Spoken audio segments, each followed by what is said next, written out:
Just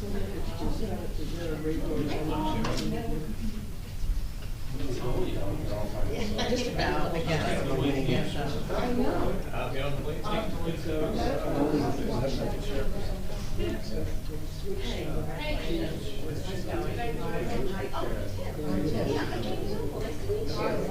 So you guys know we're having a session first, because we have to talk about Fisher Raleigh.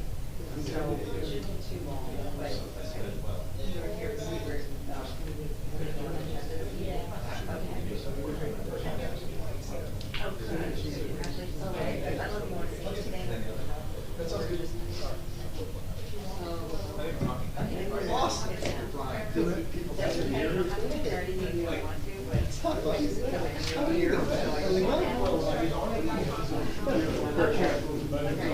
Oh, man. So this is beyond that.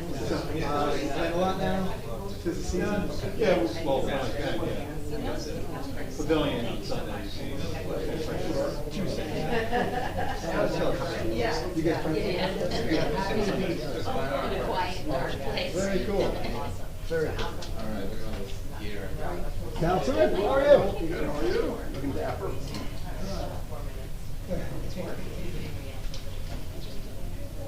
Hey, Jane, how are How's you? it going? How's the puppy doing?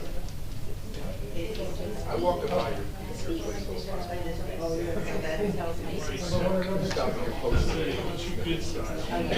What's that? There's a lot of news right there. I Right even let my here. dog out. Get some news out there. But it's Yes, but I don't think it's I'm good. happy about that. It's actually good. I wish you could make it yours. I'm just feeling, yeah. Okay. Hey, how are you?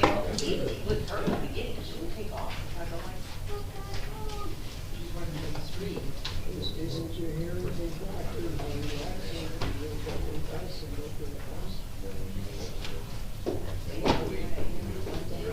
Right in the cars where I'm.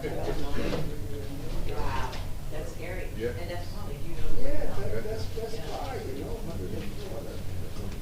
Jay, how you doing, Jay? How you doing? You're back from more fun? I'm going to about that. Doing well. Yeah, doing good. Good. I'll see her next week at the Board of Ed. Oh, yeah, that's right. Yeah. Trying to stay warm. Oh my God. 19 degrees I try to out. stay with that for the day. I try. And then Saturday that is so much fun. We had a meeting yesterday to go over it and sing dances last. Oh, good. What was it? Probably tomorrow. If they like to. Beverages, right, so that's good, okay. And then also you have superheroes coming up. I registered, I didn't know who kind of registered. Yeah. There's a number, I Yeah.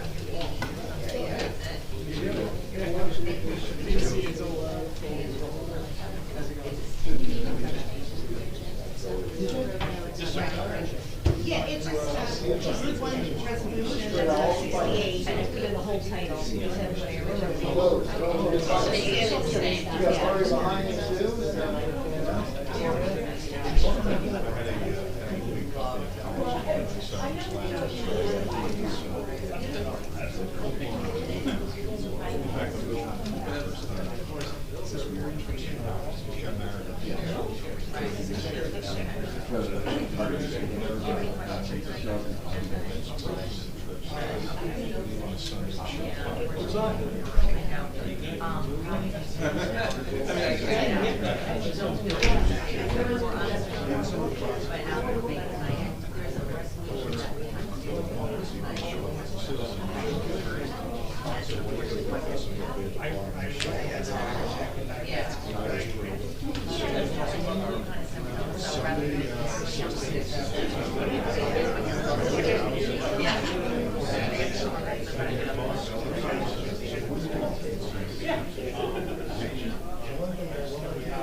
So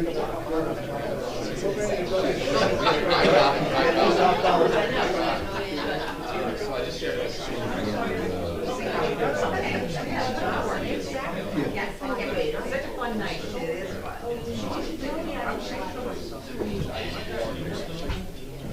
Hi, Hi, how are you?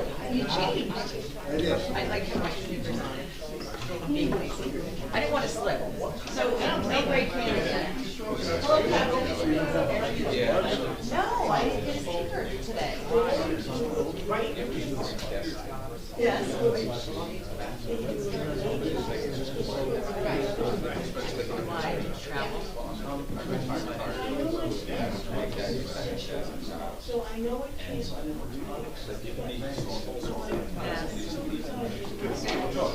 Oh. Okay, nice. Gotta see that blood. Yeah, you're like, kind of like, sure. Same way. Right. But I wish, and then you take it, like, I was looking at the blood, and Lucy and stuff, I was like, I gotta just. 6:30, so we should probably start. Let's rise for the Pledge of Allegiance, please. I pledge allegiance To the flag of the United States of America and to the republic for which it stands, one nation, under God, indivisible, with liberty and justice for all. I wish to announce that the 48-hour notice required under the Open Public Meetings Act was emailed to the Asbury Park Press, the Coast Star, and the New Coaster on December the 19th of 2024. That a copy has been placed on the bulletin board of the borough office and that a copy has been filed with the municipal clerk. As a courtesy to the public, this meeting may be attended via Zoom. If for any reason the Zoom portion of this meeting fails or is disconnected, the in-person meeting will continue and action can and will be taken provided that there is an in-person quorum. Ms. DeNoble? Here. Ms. Greenblatt? Here. Mr. Nowicki? Here. Mr. Weber? Here. Mayor Gubitosi? Here. So you see that Al is on the Zoom because he's not feeling well. So rather than come in and make us all sick, he's going to be on the Zoom this evening, and I will be filling in. You might also notice a new sign. The Borough of Raleigh Beach proudly serves you, our residents. That was compliments of our new mayor, Al Gubitosi, and that's what we do. We serve the residents. And also serving the residents besides the mayor and council is our business administrator, Matt Doherty. And also, we have our captain here this evening, Terry Browning. Thank you very much for being here. We do have to start with an executive session first. We have our professionals here, and we have to talk about a resolution that is later in the meeting, but we have to talk it before we do it. So we're going to go into executive session first, and then we'll come out and we'll commence with the regular meeting. So I'd like to make a motion that we go into executive session. Ask the question. Yes? We go into executive session without an attorney. Probably not, but I think he could call in, or is he on his way? I have no idea. But we should find out. Is he on his way? They'll be called, there'll be one on the phone. Oh, he'll be on the phone. I mean, we have different attorneys for the one part, it's the other part, though. I The think, third well- attorney, I don't know, but Okay. we'll have an attorney. Okay. Very wise. Jane, I think we could begin with the fair share housing. I believe you're correct, yes. And we have Ron here, which is great. Speak to the devil. See? Oh, and also joining us I summoned is you. Greg Cannon, who also proudly serves the residents of Raleigh Beach. Hello, Mr. Cannon. We're just about to go to executive So session. you, Just take up your coat, catch your breath. Thank you. Have a drink. I interrupted the roll call on that, so, sorry. That's okay. Okay, so who's, do I have a second? Second. Ms. DeNoble? Yes. Ms. Greenblatt? Yes. Mr. Nowicki? Yes. Mr. Weber? Yes. Mayor Gubitosi?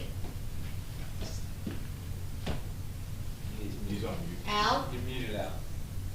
He's saying, thumbs up. Okay. We're here. All right, good enough for me. Hopefully this will be half an hour, but we'll try and do it as quickly as possible. There's 3 topics to cover, so. I know we have 3 different subjects to cover, so Yeah, hopefully it'll. talk amongst yourselves. Okay.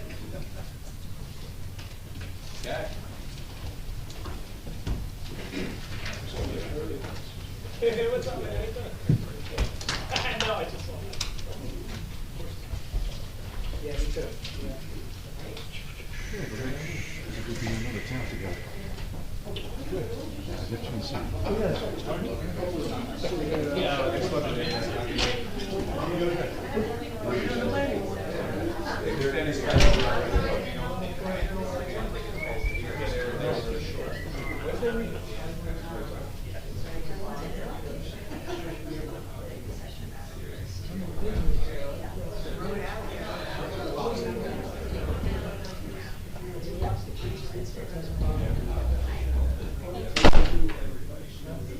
Yes. Oh, sure, let me just do this.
There's more in the, there's more in the queue.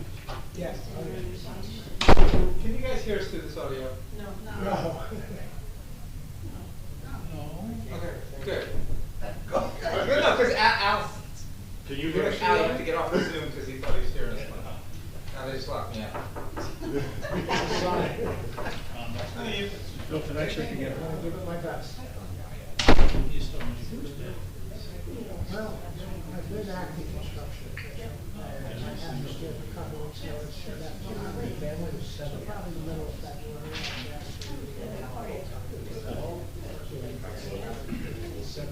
Okay, that's great. Thank you. Yeah. Two swells, and then,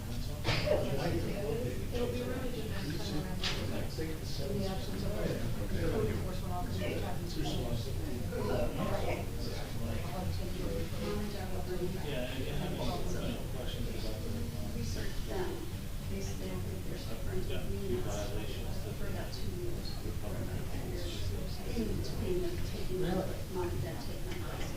Okay. they were done, they were done because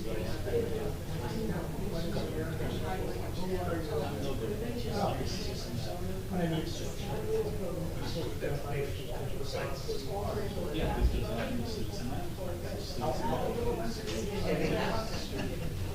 Yeah, it didn't go too well. Just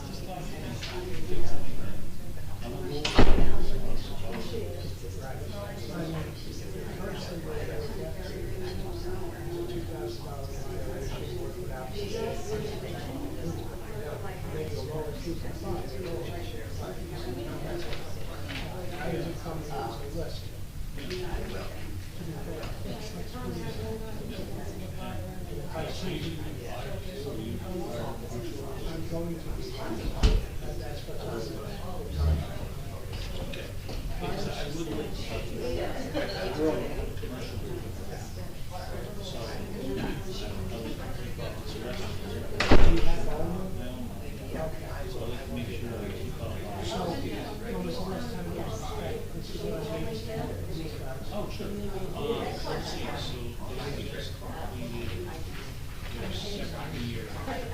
So, but it really didn't get inspected until a year.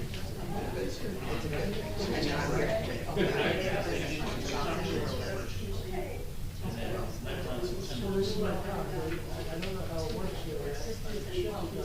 How often do you bill for the fiber?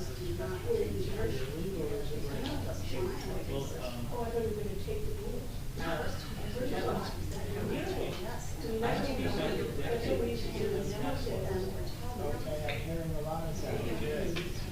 So that's what I'm going to change. So I do that on that 5-year state inspection. from my greenhouse. Well, I guess that's an old term now. Your state inspection, your 5-year cyclical. Yeah, another 2 years. This is for a business or? It's a, When was the last time you had a good system?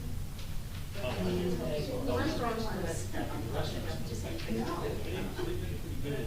And I had, well, you probably know. He's good. He does such a, they set out to give us cheap equipment. But I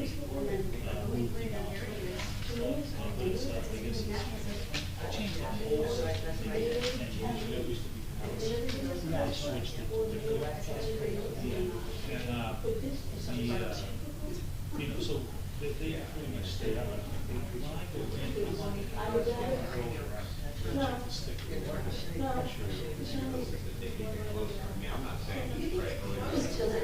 Supposed to be free. Yes, that was one. It's supposed to be service here. Yes. And so it just did a service this year. And it was funny, I got to realize that the little pieces that connect the wire.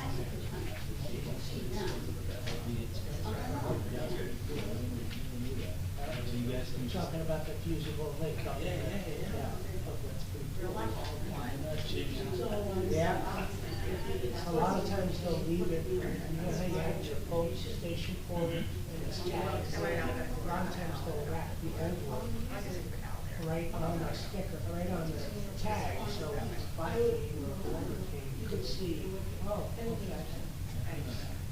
There's a lot of stuff you can look for. Yeah, A little investigative stuff. Well, hey, I'm all about it because my lease actually says it has to be secret. You know, I think mine lease says everything. Okay, that's even better. So, you know, I would, make sure that. But you don't wanna have, that's where fires start, you know, that stuff has to work. Yeah, we changed out the link plan about 2 years ago because it was Belgium. Oh. And so that's how old it is. And I said, remember, listen, I feel bad. Before you open, I'll pay for half of the machines. That thing goes on Saturday. They lose a lot. So it actually sounds great. So yeah, and we, yes, we do. So, Did you get a grease trap in my brother? I have not. When I bought the building, this is a funny story. So I purchased the building, and my grease trap was as big as a shoebox. That's how big it was. Come to find out, nobody else had it. So, when the first tenant moved out, they just wanted to sold first. And I actually just replaced that one 2 years ago. The previous guy didn't maintain it and it kind of did better than ours. So I choose that one. This is a funny story. So then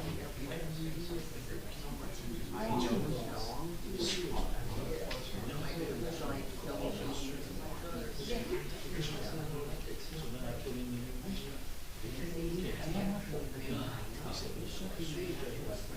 The sewage back it gets worse. I tell you what, I need to see the sewer maps. Well, we don't have the sewer maps. We don't have the sewer maps. So what happened was, on the corner, the sewer line ran inside the basement, the front door. So it was dead end, and there was no sewer. So they couldn't shoot it out. So they rolled the one down here, and they would shoot it this way, and it would go in the building. But they didn't. Oh, my God. Or just on the outside, they would get it in, and then they would shoot it down in the middle. Because I finally had I heard an engineer, and I know Mark Rothschild, he's a big sewer guy, so he's up in sewer. It's illegal. You have to use that in. So, I spent $8,000 and I ran it right out. feel like this property is right out to Fourth Avenue. They want to pop Fourth Avenue for me, there's no this thing, this is like the Mississippi River. So we were there, and they permits and everything, and they go, oh, you gotta pay the tap fee. What do you mean, I gotta pay the tap fee? Oh, you gotta pay it. No, they're like, no, you're tapping over my book. I already own a tap. And then you charge me for another tap. And I have had zero, I have a service contract once a year to clean it. I have never sewers. With the message I got. Like that, you must be a town. Oh, yeah, you can do it.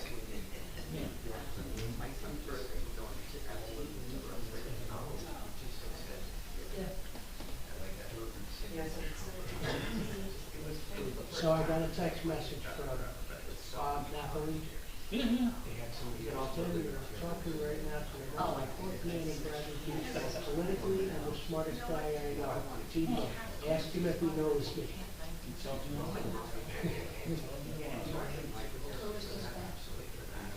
This is the president of the fire company. He's been doing new ones, but what the building is, and he's my relationship. So that's what I we didn't even know in the series. So he's been doing it ever since. He did my retrofit when I went from analog to digital. He's doing a nice job. Oh, good. It's hard to say.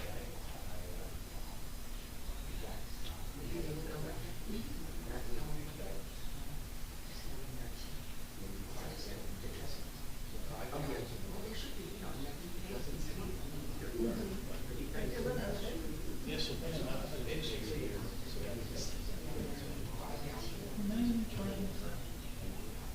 Oh, yes, I can imagine.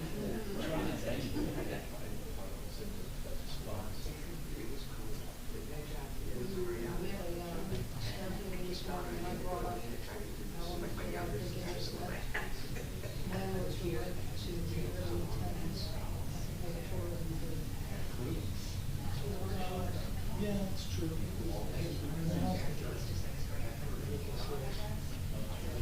It's all over. It's that right there. I mean, it's right there. This owl is on there. That's pulling out. And so it goes to voice recognition and spins around.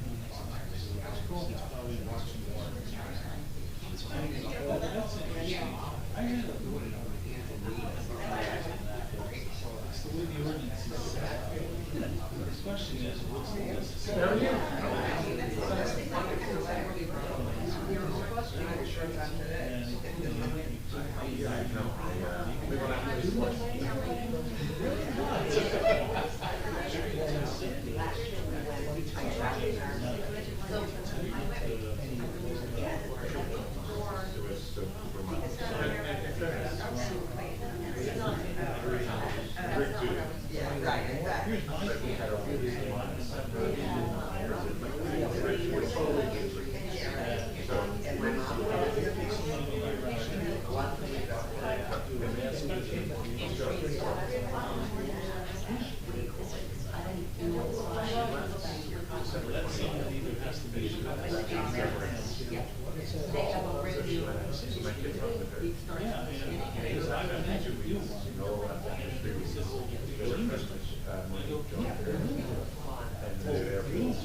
Someone described And then, next day they just emailed it to me. I sent you like,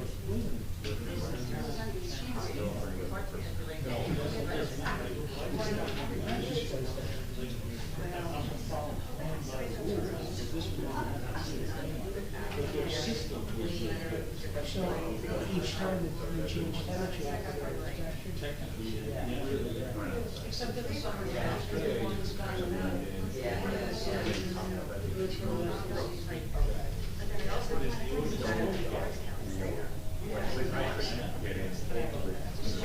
local place and hang out.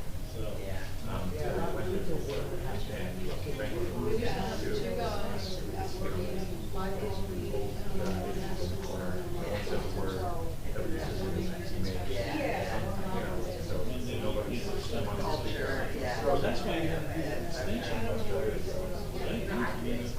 we're expecting summer rentals months ahead. There was a desire to talk. Yeah, anyway.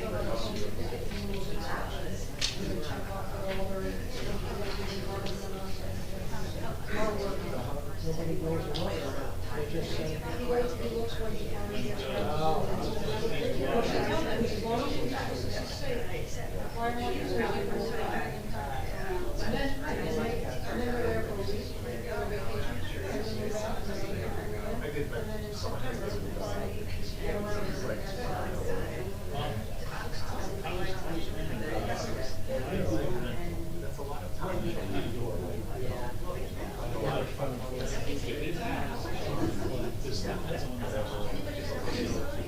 All that together.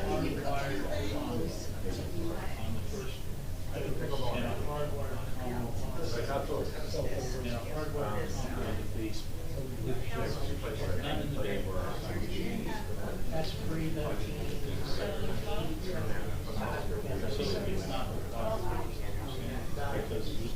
As built. No, this whole just. Now, if you upgraded, you get 25% more. So you like it? Basically, so when it's done, it's Because I did one of the apartments. Yeah. So the board, it was tricky.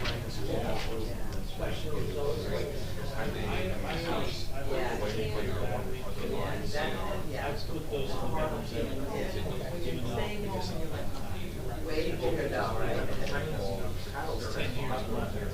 outside, and she started to cold with all the layer and two places, one is cheap parking, and then also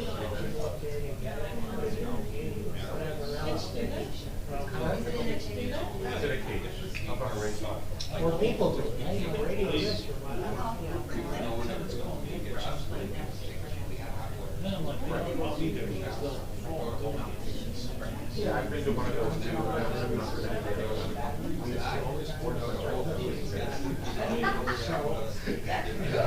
Everything else I'm getting worse. The smoke danger.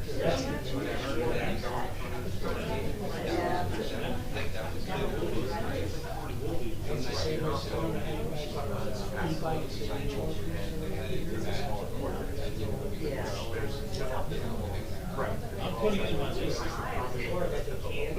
Well, at the base of storage area, which is really it's built onto a concrete wall. So it's nothing. That's good. So I originally put them in there. But it is in New York City.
Oh, yeah. Turn it back.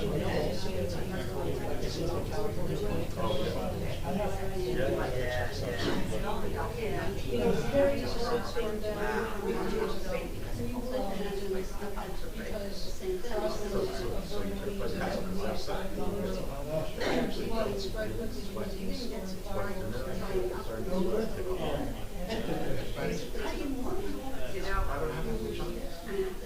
Well, yeah, he's in shorts when it's like 14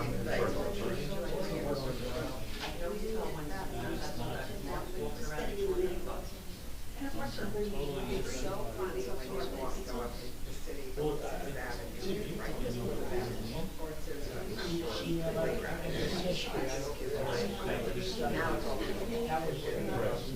it's wild, it's just a different look, you know, the city. Different sound. Yeah, it's a different sound, yeah. They do say that as an issue.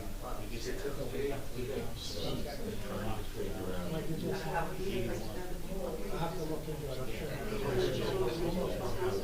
But the ventilation didn't work. Oh, definitely. The errors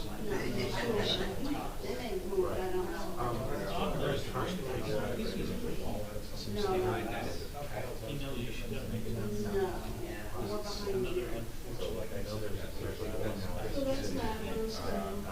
Is also a music video. Well, I'm gonna work to make sure that kind of stuff is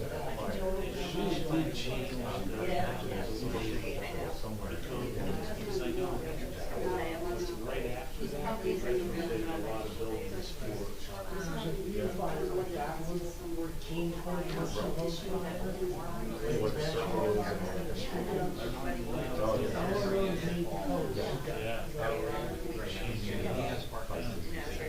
pretty much started the fire back then. This new incident controls they use. It's treated, it's not treated with some kind of stuff, but it's not. Like, for example, at Good in a fire, is a fire. I wouldn't go that far, Okay. but it is a good insulator. That's the only way that some of these houses. what was it, there's hours that are music. So like, you hear that all day. Yeah. Good as needed, so. The other thing I worry about that, they make these houses so tight.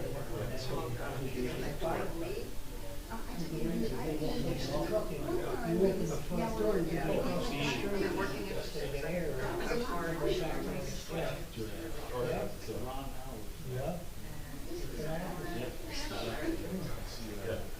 The older house is bigger. Great. Yes. You look at it, Well, they were balloon flames. I saw that, you see that a lot. Yeah.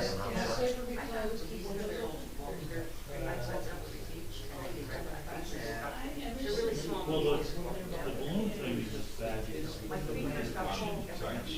step there was Well, the they're basement. just saying you have to do for it, but it So still is very. fires start in the basement, we just go right. That's how you fight that fire. First line's to the basement, second fire's to, second line's to the attic, because it's already there. It's just it's a chimney. Yes, I was. Well, that foam is actually good for a fire break if you retrofit the old house. Yeah, I mean, and it's definitely a drain stop. It's got the air from going. So, I don't know if it's going, everything of it. How fast it's the property is on it. Yeah. We're getting all kinds of heat. 2x6 is down to 50 insulation. That's why you gotta do that.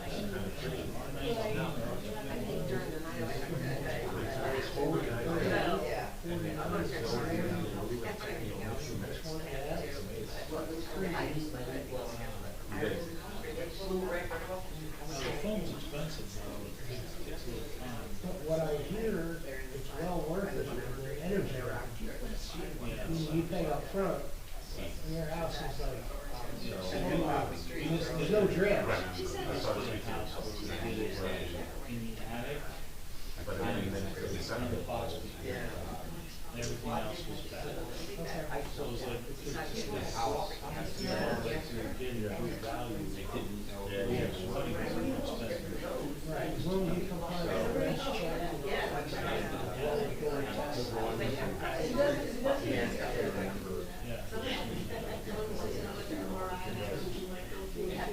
Yeah, I mean, I used to do modules, Yeah. our spec was.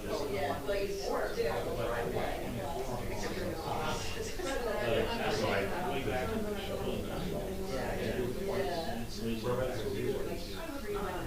I always did them 6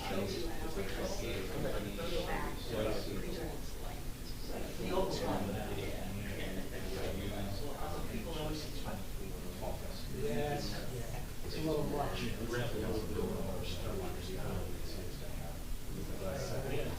It's good to put, Just keeping up with it, it's the hard part. Every time I think I know it, they change things.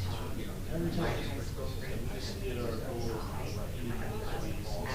whole, because before they switched to the new one. And I brought it in, not him, I brought it We in. had R22. I switch these because of the environment. Oh, yeah. But also, we had a leaking on it. It was like 600. But we were just reminiscing about that.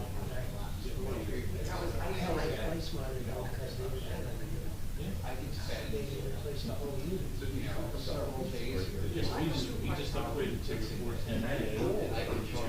And now the new stuff's coming from Civic. And I never want to buy a car.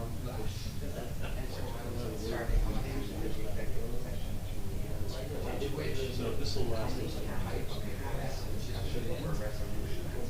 the combustion air is definitely an issue.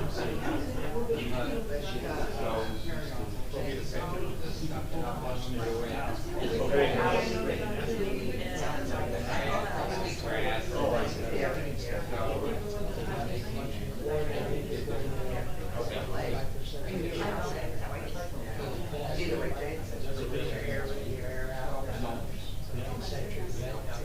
One bed with this.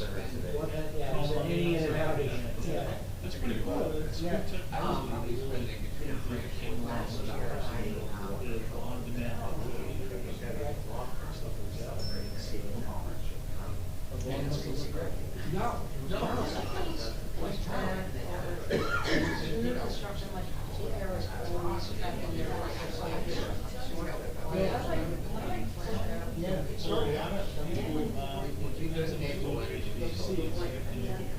Honeywell makes all the changes where this happens to my brother.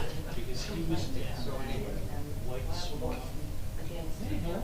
Sorry, I was waiting for you to have like a break in the conversation before I interrupted. But I had my comment. No, so what happens is it just, it brings the cold air in Oh, yeah, and has the hot air leaving. yeah. We This is that temperature. all know people there celebrating. Maybe that's gonna happen now. Oh, okay.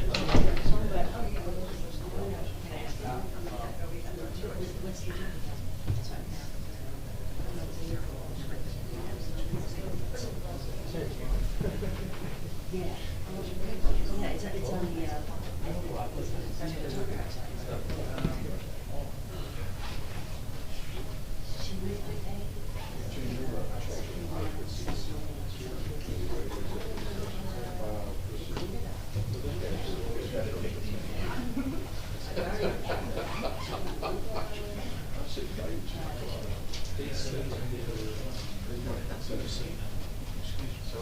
Thanks, man.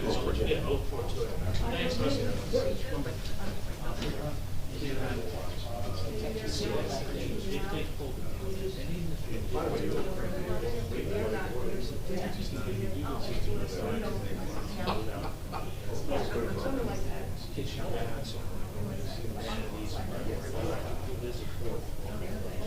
So, yeah, they was acting in the buildings together, so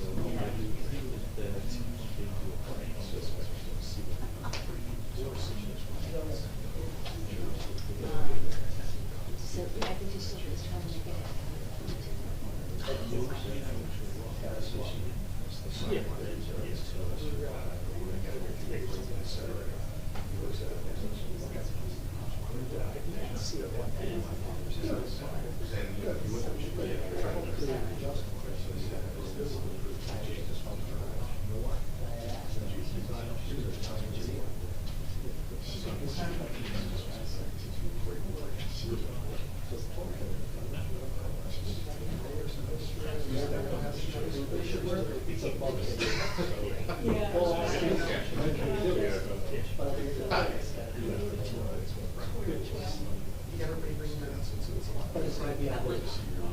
The ones I had one class to do, they were all secret. They got their hands in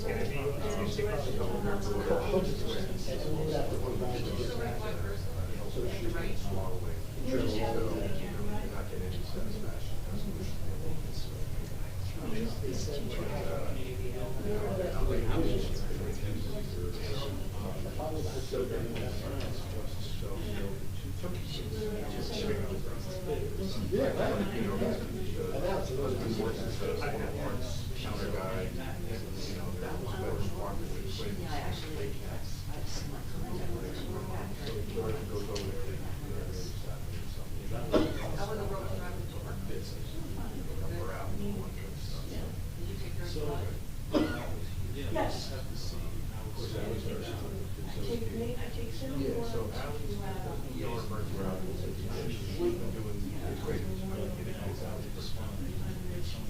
when it's bad, then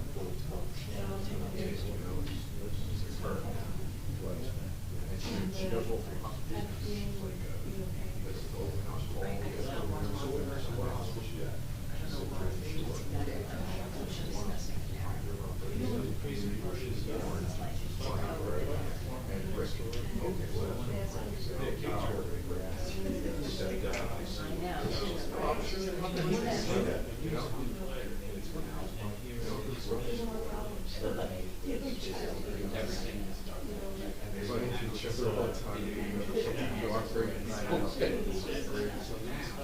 But it's burning around.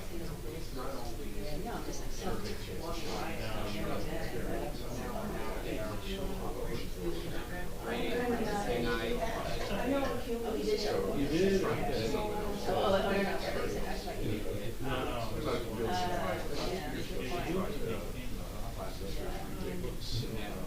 She stops over like for one black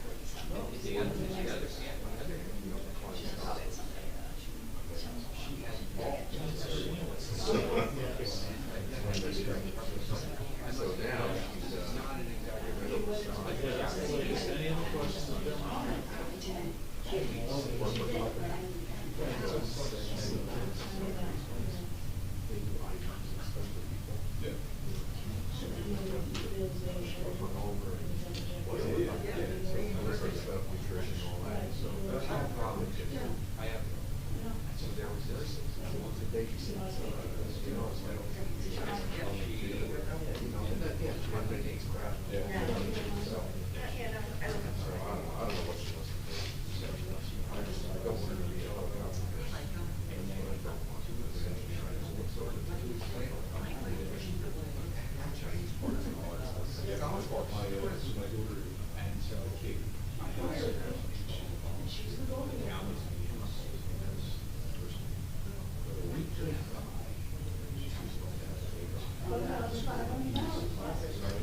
you tell me what it is?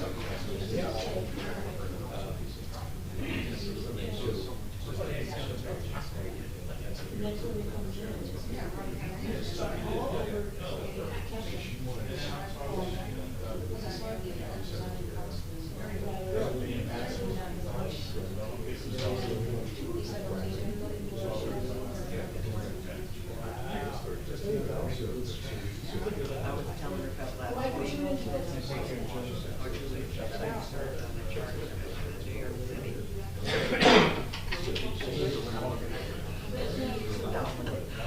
But 400 pages. It is 300 pages. And this was the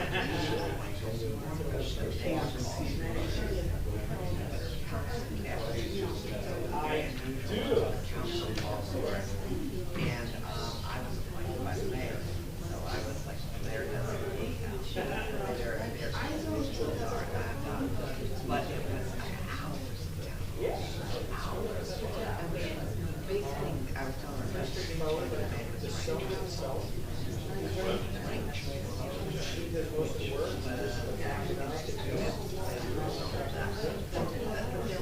you know, they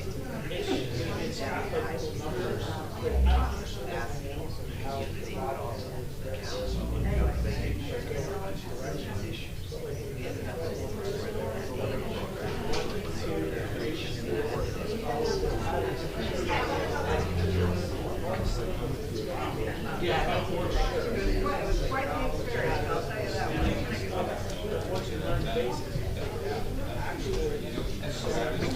Right? It wasn't bad, you Jeff, it was pretty close. She was like 35 minutes. But we're back. Giving you 41. Okay.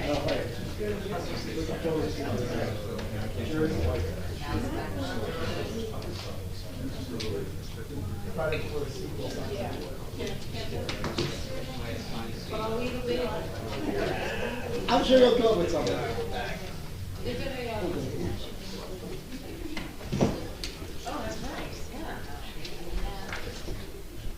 right, I think we're already back in, right? We made a motion to. We have motions to leave, and I gotta make a motion. Okay, let's make a motion that we're back to order here. Second. The microphone's on. Oh, yeah, let's turn our microphones on.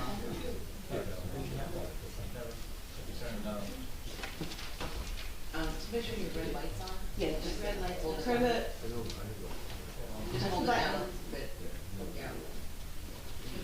there you go. Yep. Shannon, there you go, okay. Okay. John, second? Mr. Noble? Yes. Ms. Greenblatt? Yes. Mr. Nowicki? Yes. Mr. Weber? Yes. Mayor Gubitosi? Yes. Okay. Next on the agenda, we have presentations on bids, and we have a new interim CFO. His name is John Barrett. That's me.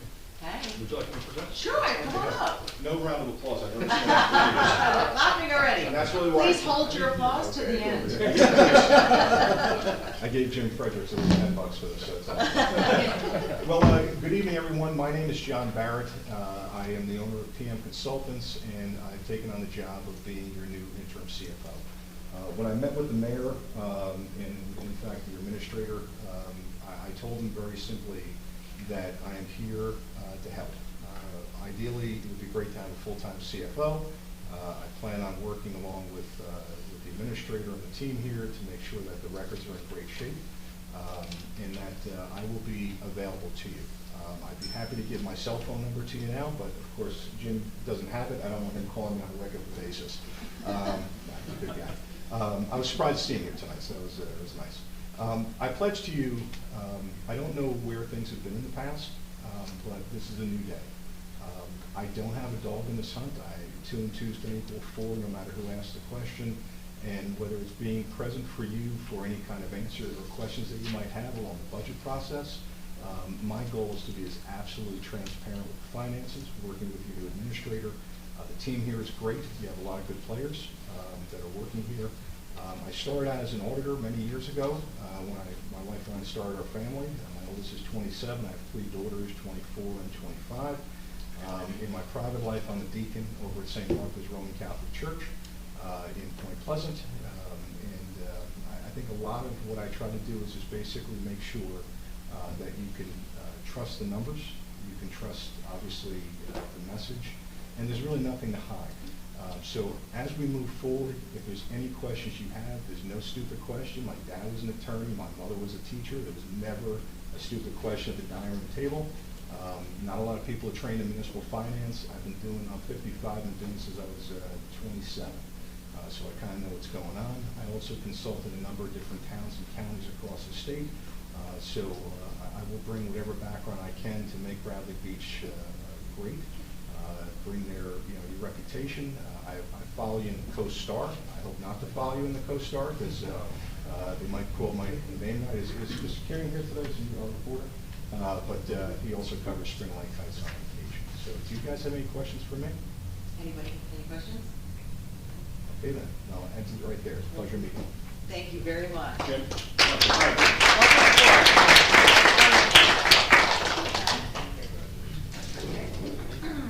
Okay, next up, we have a couple workshops. We're actually going to table the Fifth Avenue paving. We're also going to table the resolution along with it later in the meeting.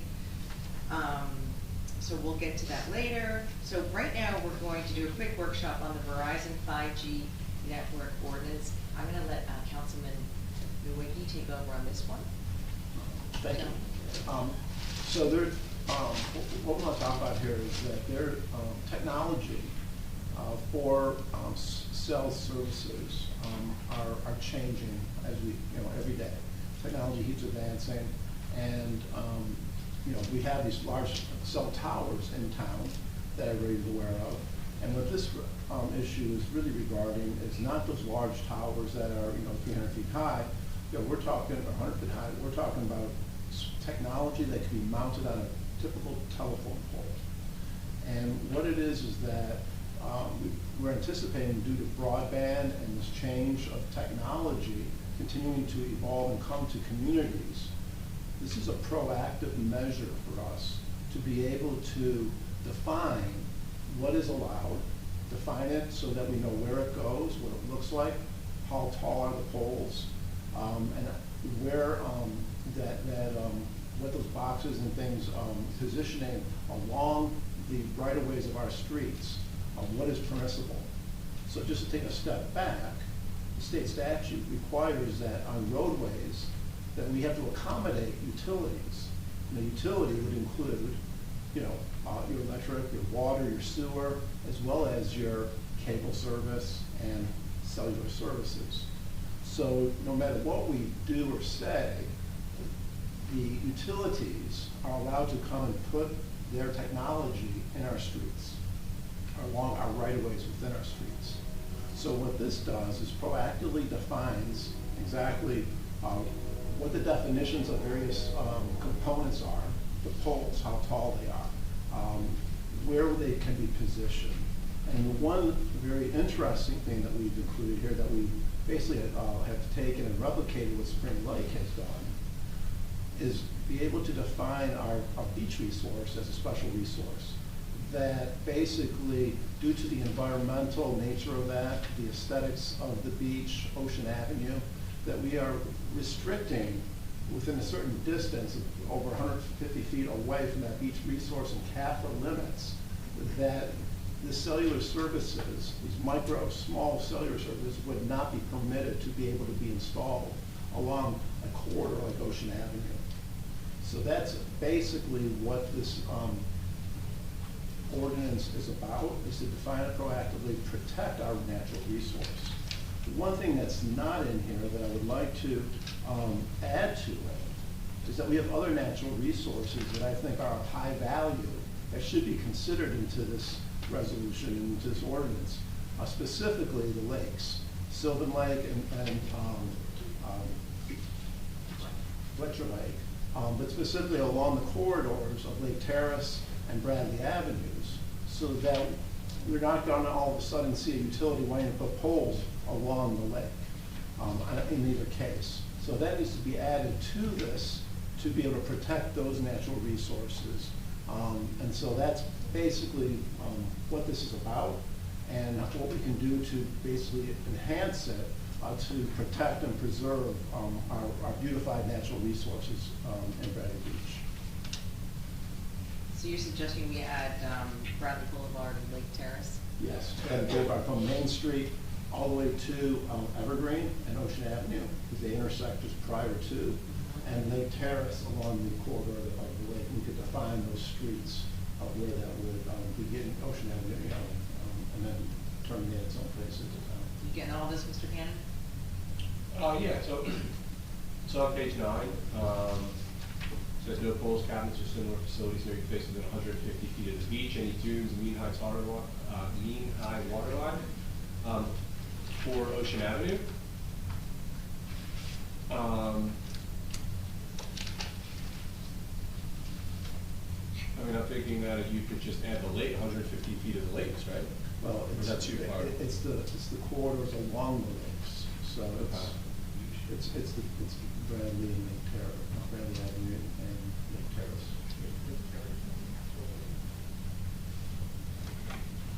We should actually take the time to clearly define those limits. And probably Madison, Ocean. So on Fletcher Lake, it should probably be, along Lake Terrace from Ocean Ave to Madison Ave, because that's where the lake ends. So there wouldn't be any prohibition, past that, playground is residential on both sides now, forget next block. But I guess the bigger question, Greg, so can we amend this on the fly before we introduce and do that? I mean, that's up to you. Obviously, I have it open. I can do that. If you want more specifically, if you want to take some more time and make sure that we get it perfect. This is a substantive change, so if we introduce it, we have to change it again. Oh, Because you're changing the scope and So let's regulations. change it before we introduce. And I have another question. I mean, are we fully in the workshop here? Yes. Are you done basically?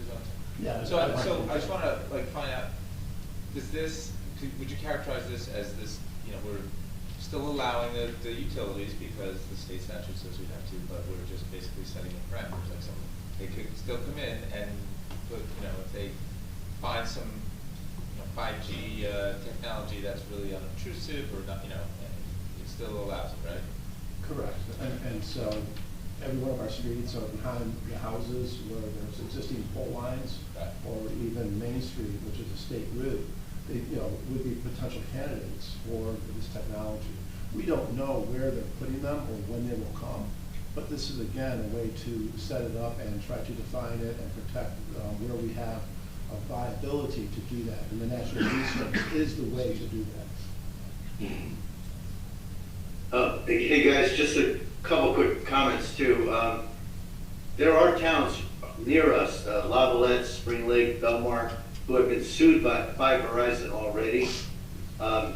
As I was mayor-elect status, I had not yet been sworn in. One of the mayors reached out to me and said, this should be one of your highest priorities, get this ordinance on the books. So, and as you just said, it's largely, John, it's largely trying to define aesthetic features as opposed to trying to argue against the technology itself.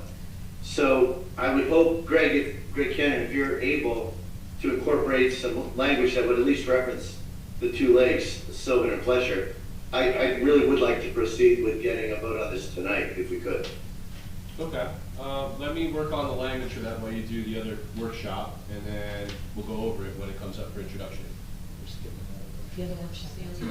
You're gonna have to create this, yeah. Type faster, Greg. Yeah, Okay. type faster. Sorry. We'll talk slowly. I'll work on it.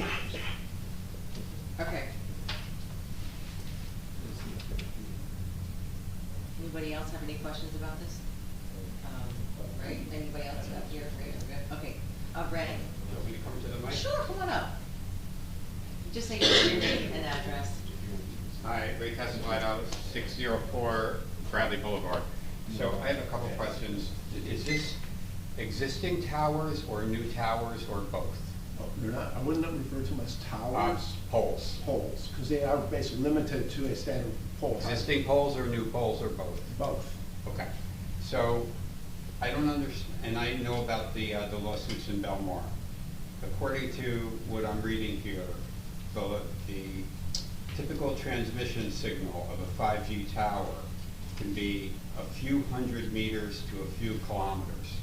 So I don't think 150 feet does anything from the high water mark, you're still gonna be really near Main Street or near Ocean Avenue, you're still going to see it. I don't know why it has to be that close to the beach to reach anyone on the beach, if you get what I'm saying. It should, a couple of blocks in, and you're still gonna have transmission from wherever you put it, all the way to the beach. So I don't know why it has to be that close. Right, well, I think if you look at the distance, that would basically put you to where you would have to be a block in, or, you know, behind the homes. There is no location that basically would prevent you from putting anything on Ocean Avenue, the 150-foot corridor. So I think the rationale here is the dimension sets it so that there is no viable right-of-way then to place the poles on. On the avenues, on the main, streets that are east-west, they could. Right. And encroach towards, but they would have to stay 150 feet away from that beach resource at a minimum. So it basically, and it's not necessarily about the signal. We don't know where they're going to look to place these or how they're going to do that technology, how they're going to apply it.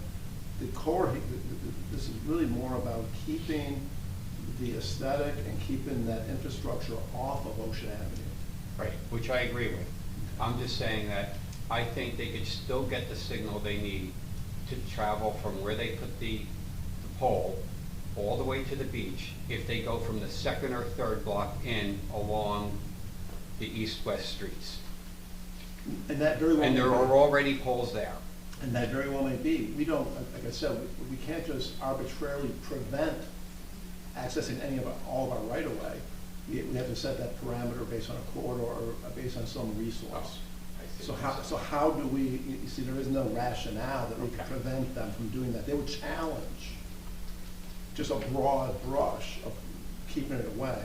We have to do it so that it's meticulously defined strategically so that we keep that resource of Ocean Avenue as well as the ecological aspect of the lakes.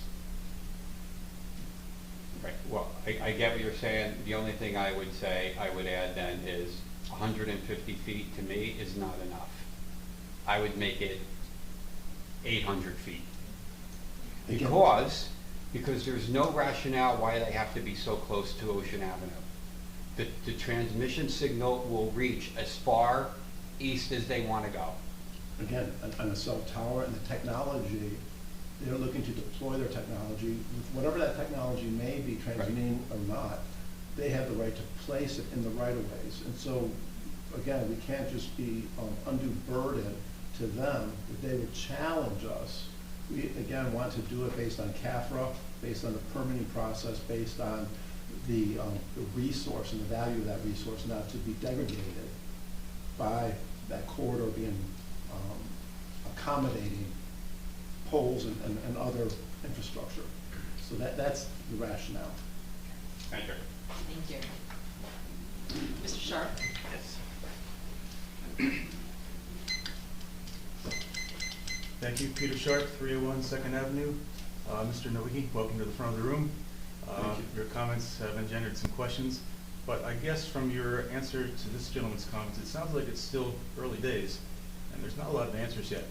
So hopefully, as we go through this, you'll keep us posted on the number of units, location of units, and I guess cabling, if there is to be cabling. That seems to be a lot of people get upset about excess cabling. Cabling was handled in other technologies here in town, so it'd be good to keep an eye on that. And I understand this technology is probably lower power than your high tower 5G transmission. So they're probably looking to put in a little mesh system at various points in the town.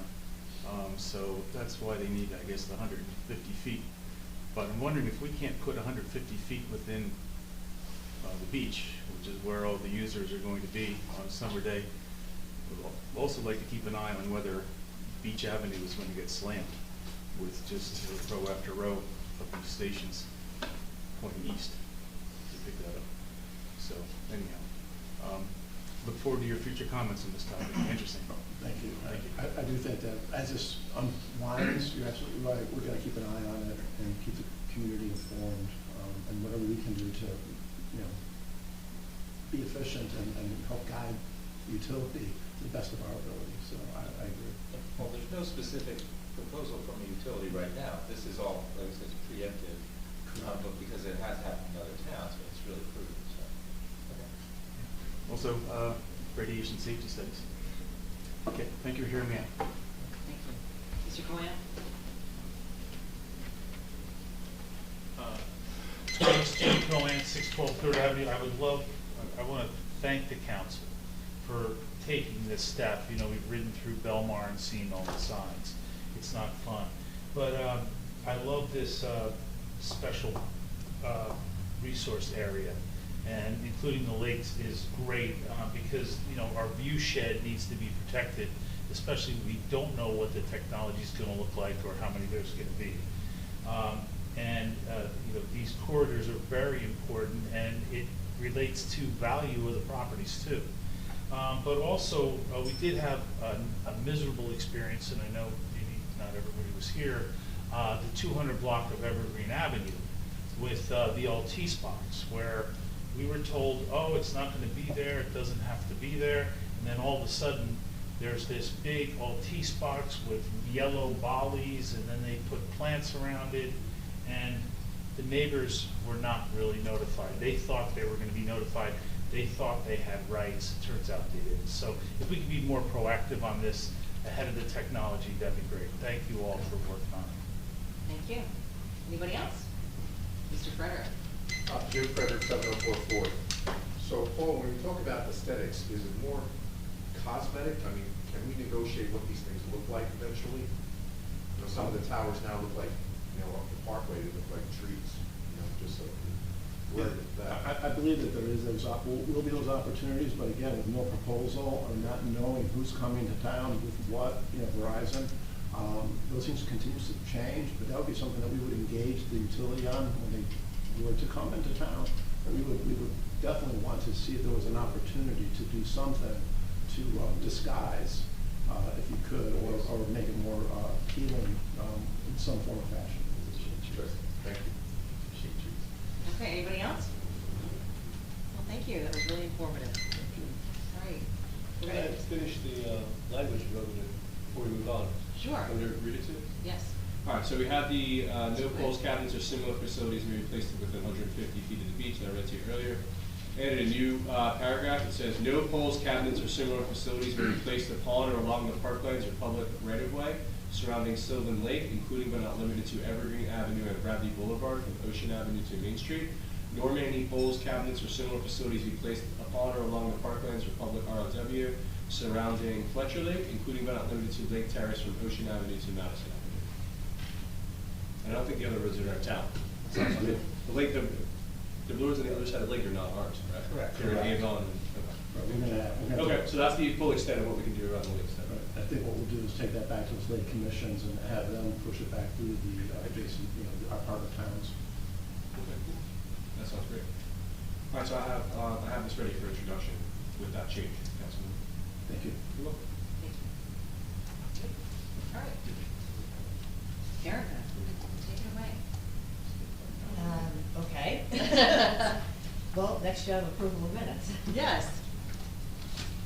I would like to make a motion to approve the January 7th. Oh, I guess I have to do that first. You don't I'm have sorry. to. I can I was do gonna it. let I can't Erica do do that, it, but that's sorry. okay. Go ahead, you can make a motion, go ahead. Approve the minutes of the January 7th, 2025 council business meeting. Thank you. Is there a second? Second. Mr. Noble? I will vote yes. Ms. Greenblatt? Yes.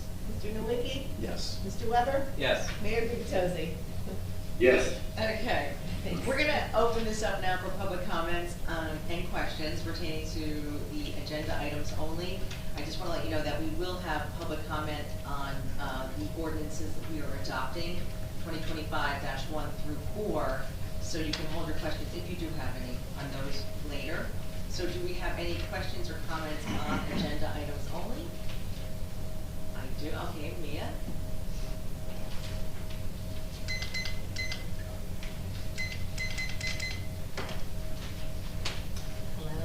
Leah Natasio, 401 McCabe. I saw that Irvington Manor is on the agenda, and I just wanted to, I guess, speak on that again. On my behalf and my neighbors, we're just hoping that there'll be some kind of a communication, or, I don't know, moving forwards, what is going to become of the property. So I just wanted to just mention that.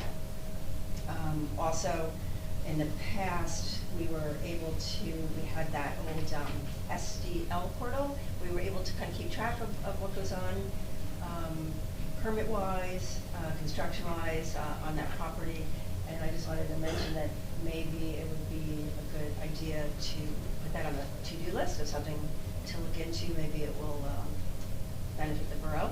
So I just wanted to mention that. And that's it. I guess just anxious to see what happens to that property as the residents on McCabe walk by it every day, and it just sits, vacant and unattractive, and et cetera, et cetera. Thank you. Can I make a comment? Yes, please. Mia, if you have a second. The SDL portal is probably not coming back. We replaced it with this thing called GovPilot. And as you can imagine, it's on a very long list of things. But we found out that GovPilot has a similar feature where you can go into that and see. And that feature that has existed all this time was just never put on our website. It was probably a choice of the last administration. So we're going to choose to put it on the website so you can have that and access things like permits and things like that. Okay, good. Wonderful. Okay, and I don't think we can comment on Irvington Manor at this point. Well, we could tell you that it's privately owned property, and there has been no movement to improve it beyond what it is by the private owner, which isn't necessarily illegal at this moment, although unattractive. So that's where we stand. We have multiple litigations open again with the property owner that were initiated by her this time instead of us. So I don't know why, but that's, it's privately held property, so we only have, so much we can do so long as it's not a danger.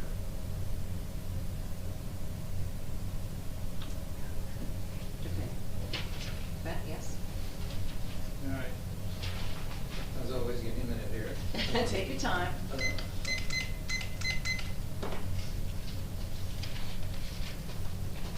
The mic being over here. Rafet Kaplan, 409 Brinley. I'm here speaking as the chair of the Charter Study Commission. I just need to make a couple of points on the resolution before you pass it. And yes, it is number 20 on the list of 20, so I know it's going to be a bit before we get there. First, we appreciate you putting this out there and letting the staff know that they can interview with us. But just a couple of points on it. First, as far as the commission presenting names to the DA on people to interview, we're fine with that. I spoke to the DA this afternoon, but we realize also that we have an already outdated list, right? There are new people in new positions. So we would like a current list, a new list to us, and then we'll present more names. But you'll have some names for tomorrow, and we can interview people as early as next week. We have a meeting coming up on Monday, and after that we're going to be ready to go.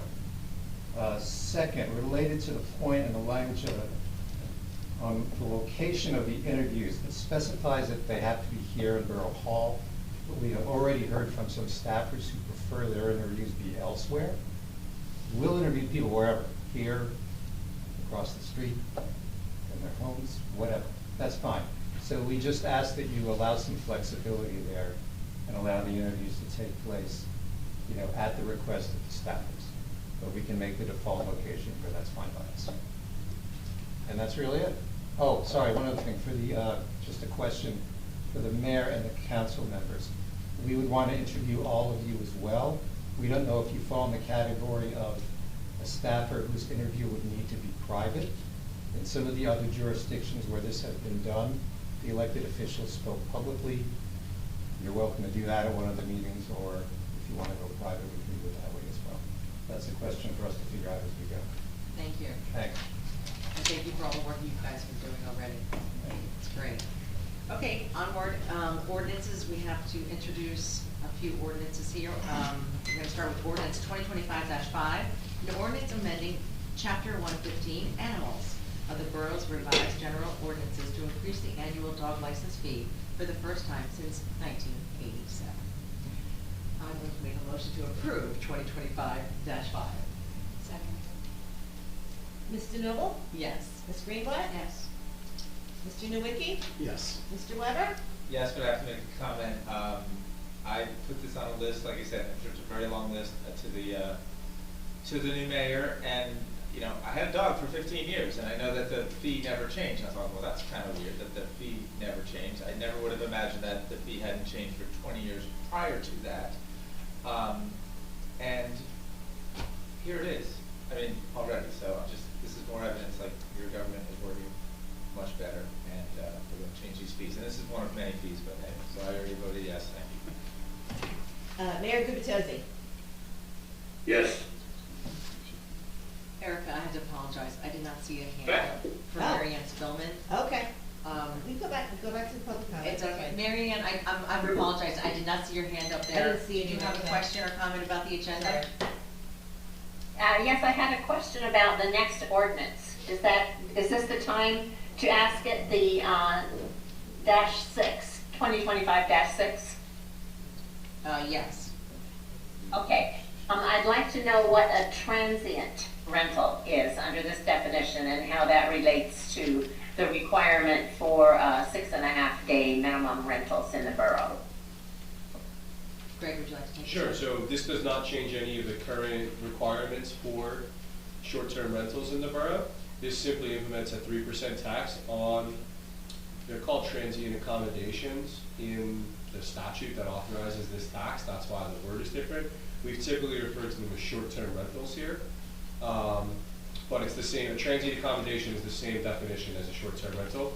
None of the parameters of the ordinance that's currently in place in terms of the days or the requirements are changing. Simply a 3% tax added only to transactions that are booked through a transient accommodation marketplace, which is classically Airbnb, VRBO, those kinds of places. If the transaction is conducted through a realtor or through a for sale by owner side or on, not on the internet, then it's not subject to the tax. So this ordinance is filed with DCA, and the websites that operate in the state of New Jersey are required to check with DCA for what the local rules are. And anytime someone's listed as a transient accommodation on one of those websites, it'll automatically add the 3% tax and send it. I believe it sends it to the boroughs and some of the websites. But it's simply a 3% tax on, we'll call them short-term rentals, but transient accommodations is the word in the statute that actually authorizes this. But overall, that's all it is. So that's in addition to the fees for the certificate of occupancy and tourism fee and the landlord registration.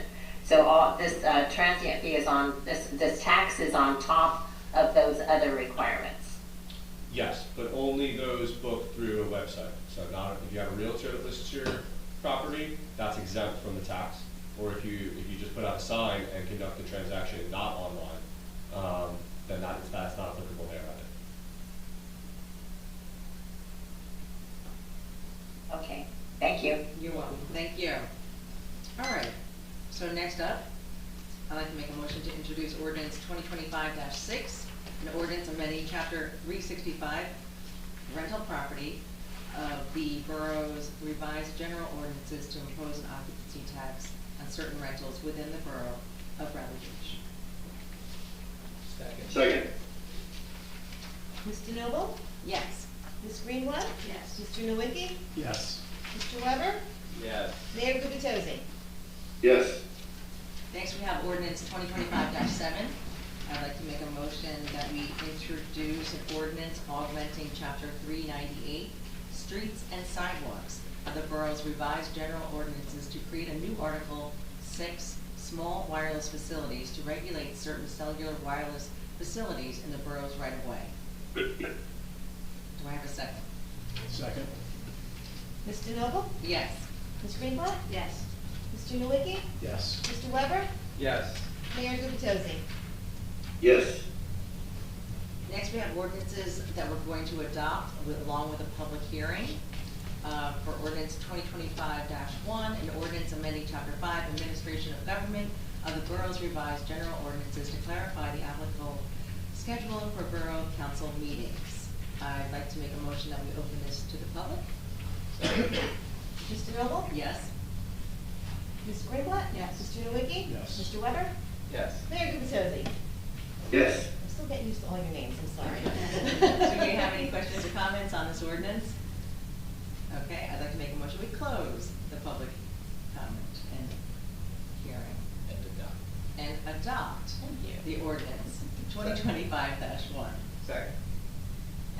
Mr. Noble? Yes. Ms. Greenblatt? Yes. Mr. Nowicki? Yes. Mr. Weber? Yes. Mayor Gubatose? Yes. Next, we have ordinance 2025-2, an ordinance amending Chapter 5, Administration of Government of the Borough's Revised General Ordinances to clarify the publication schedule for Borough Council meeting agendas. I'd like to make a motion that we open this up to the public. Mr. Noble? Yes. Ms. Greenblatt? Yes. Mr. Nowicki? Yes. Mr. Weber? Yes. Mayor Gubatose? Yes. Any questions, any comments? Well, just for the public's benefit, this one, because we moved the council meeting date back a day, we have to make an adjustment in the amount of time that we have to get meeting materials out and preliminary agenda and all that stuff. So that's essentially what this is doing. Thank you, Councilman Weber. All right, as there's no questions or comments, I'm going to say, make a motion that we adopt this, and we close the public comment and adopt ordinance 2025-2. Second. Mr. Noble? Yes. Ms. Greenblatt? Yes. Mr. Nowicki? Yes. Mr. Weber? Yes. Mayor Gubatose? Yes. Next, we have ordinance 2025-3, an ordinance amending Chapter 78, Personnel Policies of the Borough Revised General Ordinances to clarify eligibility for vacation paid time off. I'd like to make a motion that we open to public comment. Mr. Noble? Yes. Ms. Greenblatt? Yes. Mr. Nowicki? Yes. Mr. Weber? Yes. Mayor Gubatose? Yes. Any questions or comments? Okay, I make a motion that we close and adopt ordinance 2025-3. Second. Mr. Noble? Yes. Ms. Greenblatt? Yes. Mr. Nowicki? Yes. Mr. Weber? Yes. Mayor Gubatose? Yes. One more. Ordinance 2025-4, an ordinance amending Chapter 78, Personnel Policies of the Borough's Revised General Ordinances to eliminate borough attorney eligibility for deferred contribution retirement program. I'd like to make a motion that we open this to the public. Second. Mr. Noble? Yes. Ms. Greenblatt? Yes. Mr. Nowicki? Yes. Mr. Weber? Yes. Mayor Gubatose? Yes. Questions, comments? And just for the public, this one just makes sure that our borough attorney Greg Cannon cannot participate in some of the benefits. As a non-employee.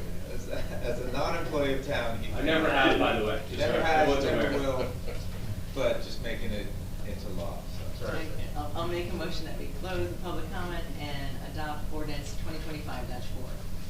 Second. Mr. Noble? Yes. Ms. Greenblatt? Yes. Mr. Nowicki? Yes. Mr. Weber? Yes. Mayor Gubatose? Yes. And with communications, we have some resignations and appointments with the Environmental Commission, the Shade Tree Commission, the Recreation Center, the Sylvan Lake Commission, the Library Board. We also have OEM Coordinator stipend increase along with salary increase for OEM employee Bob Pearsall. And then we go on to our resolutions. Would anybody like to vote any of these out separately? On our consent agenda resolutions? As there is none, I'd like to make a, what was the word I'm gonna say? Motion to Okay, adopt I'm gonna make sure consent I'm agenda resolutions. on schedule here, okay. So I'm gonna make a motion that we, approve or adopt? Adopt. Adopt, okay. Resolutions 2025-49 through 2025-58. Do I have a second? Second. Mr. Noble? Yes. Ms. Greenblatt? Yes. Mr. Nowicki? Yes. Mr. Weber? Yes. Mayor Gubatose? Yes. Okay, I was getting ahead of myself there. Okay, on to individual resolutions. So first we have 2025-59, professional service appointment Alawa and Company as the Borough Auditor from January 1st, 2025 to December 31st, 2025, and to perform the 2024 municipal audit. Do we have any discussion? We're good? Council President, the only discussion worth noting is somebody might be wondering, we are still waiting for the delivery of the 2023 audit. From everything I understand, though, the auditor is waiting on our finance department and our prior CFO, and now our new CFO is likely to provide him his final exhibits that he needs to complete the 23 audit. Thank you. Okay. I'd like to make a motion to approve 2025-59. Mr. Noble? Yes. Ms. Greenblatt? Yes. Mr. Nowicki? Yes. Mr. Weber? Yes. Mayor Gubatosi? Yes. Next, we have 2025-60, authorizing award of professional engineering services with CME Associates for general engineering services. Any discussion? I would just say, this is basically the general engagement for services as needed basis, not very specific for a project, but if there's something that's needed that needs to be done and called on to CME, that we have the ability to do that, not have to go through a resolution process. So. Wonderful. Okay, thank you very much. I'd like to make a motion, we approve 2025-60. Second. Mr. Noble? Yes. Ms. Greenblatt? Yes. Mr. Nowicki? Yes. Mr. Weber? Yes. Mayor Gubatosi? Yes. Next, we have 2025-61, approval to apply for a grant from the New Jersey Department of Community Affairs for approximately $100,000 for improvements to the Bradley Beach Park. If I can ask a question. Certainly. I'd asked a question and I didn't get a chance to see if there was an answer. We're talking about the beachfront, correct? Yes. Okay. And then we're talking about playground equipment? Is this like new? Yes, it would be where the playground is currently.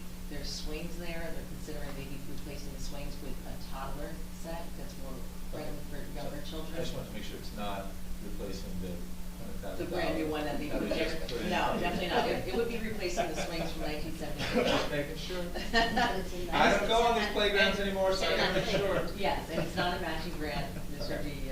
This is just to apply to the state for the. Yes, anyway, this is, but I wanted to yes, get yeah. that. Thank you. Anybody else? Okay, I'd like to make a motion to approve 2025-61. Second. Mr. Noble? Yes. Ms. Greenblatt? Yes. Mr. Nowicki? Yes. Mr. Weber? Yes. Mayor Gubatosi? Yes. Next, we have 2025-62, authorizing and providing for the issuance of sale of $11,187,000 bond anticipation notes of the Borough of Bradley Beach and the County of Monmouth, New Jersey, to the Monmouth County Improvement Authority and determining various matters in connection therewith. So basically, this is just, they found a better rate, so they're refining, so they're anticipating by doing this, saving the borough $70,000. Any other questions or comments on this? I'd like to make a motion to approve 2025-62. Second. Mr. Noble? Yes. Ms. Greenblatt? Yes. Mr. Nowicki? Yes. Mr. Weber? Yes. Mayor Gubatosi? Yes.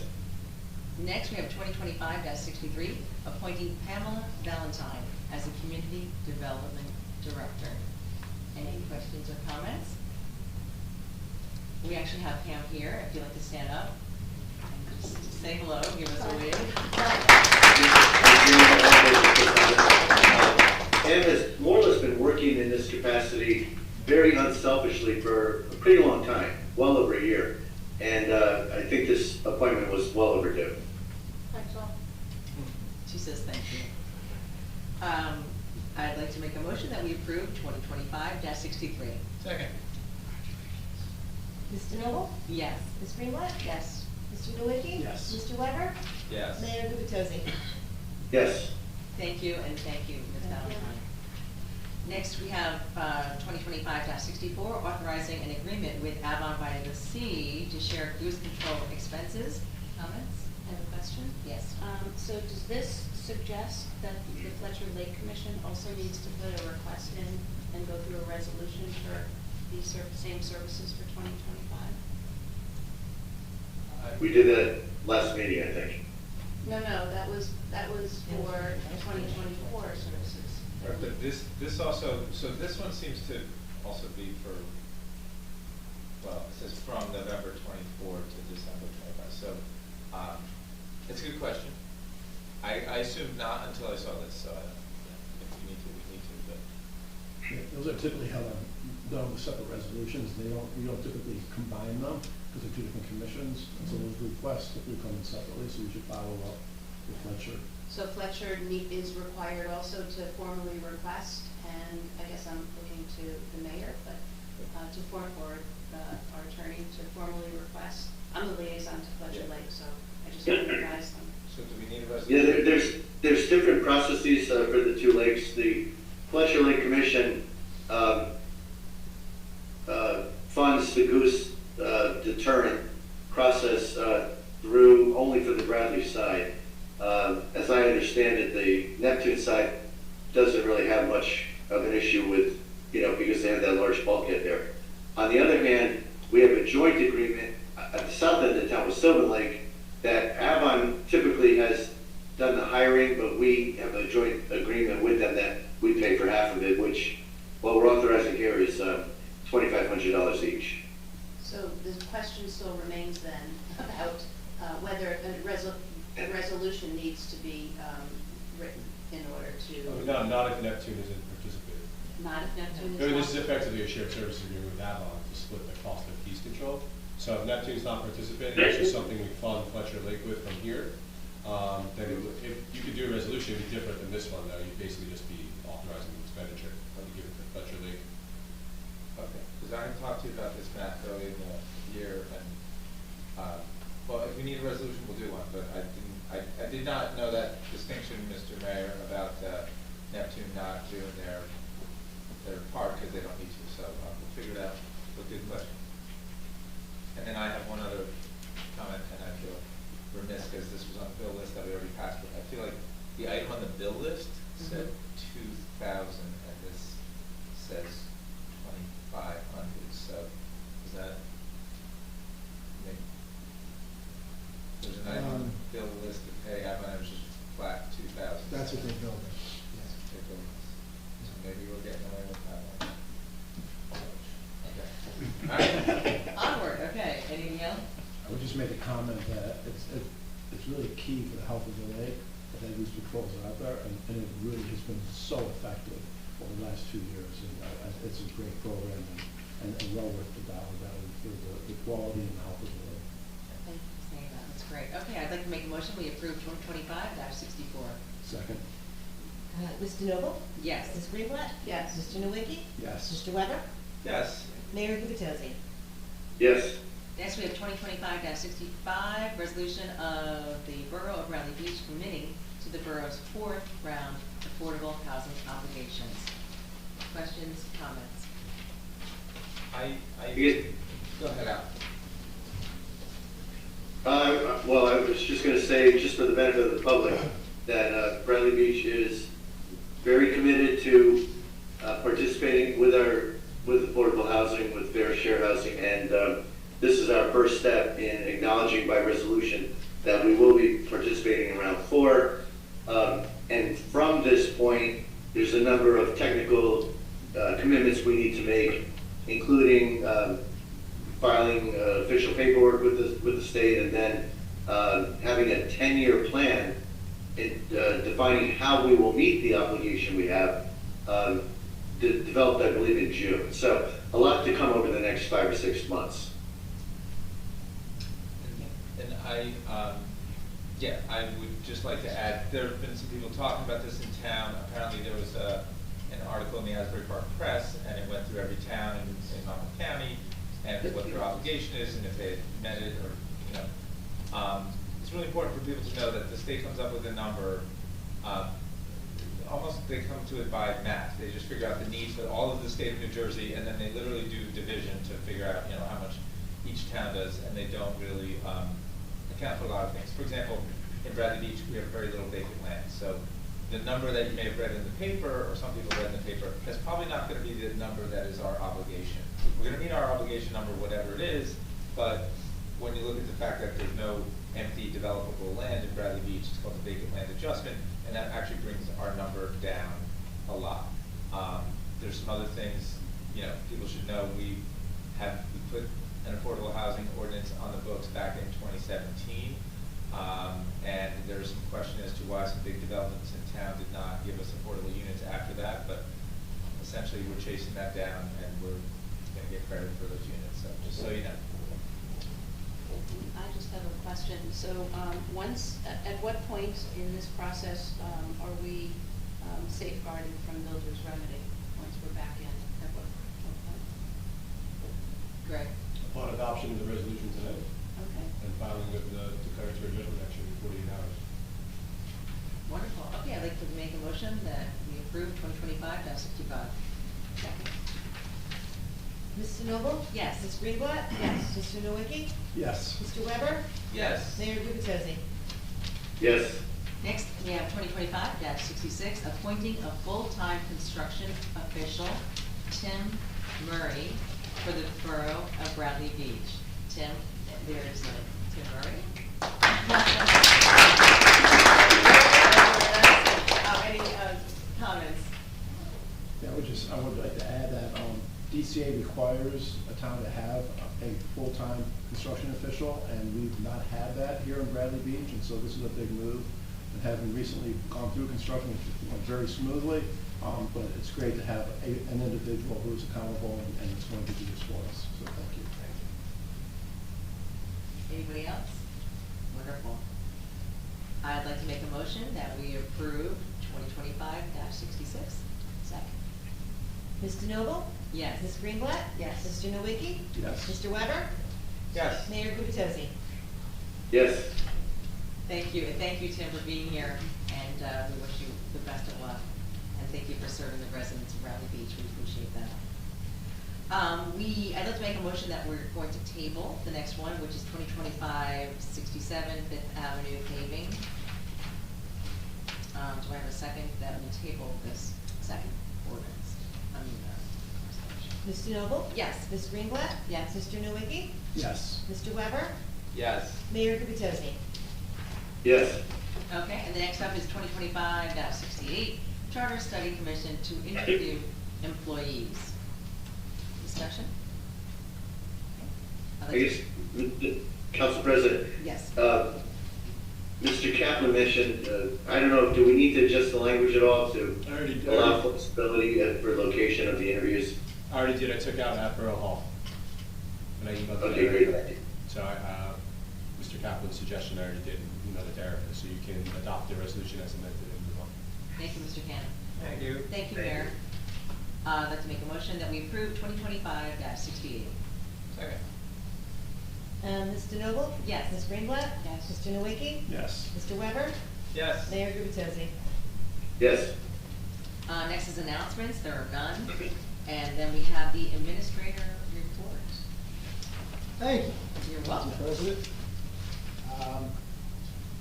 Just want to let you know I've been earning my keep the last couple of weeks. A few things to report back on for the council and for the mayor and for the public.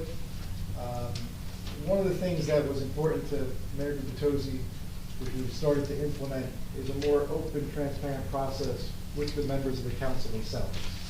So I can tell you that every member of the council has walked through the church. That is obviously a hot topic of discussion in town. Also, we've met numerous times over bills lists, met with professionals, and I've started instituting a directors meeting on a weekly basis.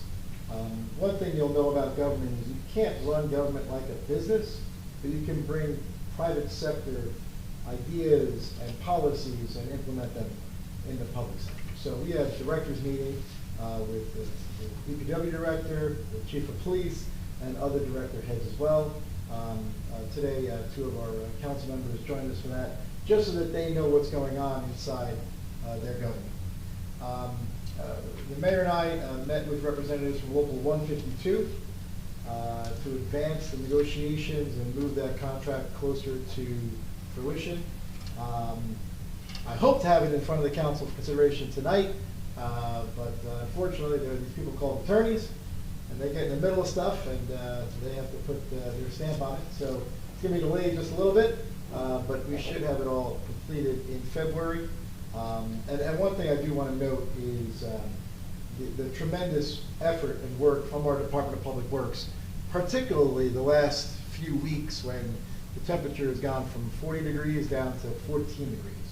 And whether it's snow removal, sanding, but even the typical stuff they do, garbage pickup, recycling pickup, it gets a lot more challenging in the bitter cold. So we're able to, most of us, are able to get out of that and work in nice warm offices like this, but the team that Director Cafone has is out there in the most challenging element. So thank you, Director, and please send our thanks to your team as well. As mentioned before, we have a brand new CFO. He's doing an amazing job. And in meeting with department heads, one of the things our department heads wanted was the ability to use Amazon. Most everyone uses Amazon, and it turns out that they have great service, great products, and better pricing than a lot of other places you can get. So while it's been held up in the past, our new CFO is looking to advance that to make procurement easier and less expensive here in the borough. And to conclude with, the other thing that the mayor's tasked me with this is increasing efficiency and effectiveness just in the work staff. So you'll see we had one promotion. Again, congratulations, Pam. As we go through the next month, we're going to settle the contract with 152, move forward with that, but also make some additional changes in personnel, both in this building and outside this building, to continue to fine tune that. So ultimately, we can serve the residents of Brentwood Beach and do it at the most cost-effective manner possible. Council President, any questions for me? I'm fine. Anybody else? Thank you very much for everything you've done already. Actually, Jane, go ahead. Yes. Jane, comment for Matt. Yes. Mr. Doherty, I think it might be worth sharing with the council and the public your vision, as you described it to me, about trying to provide periodic updates on our finances.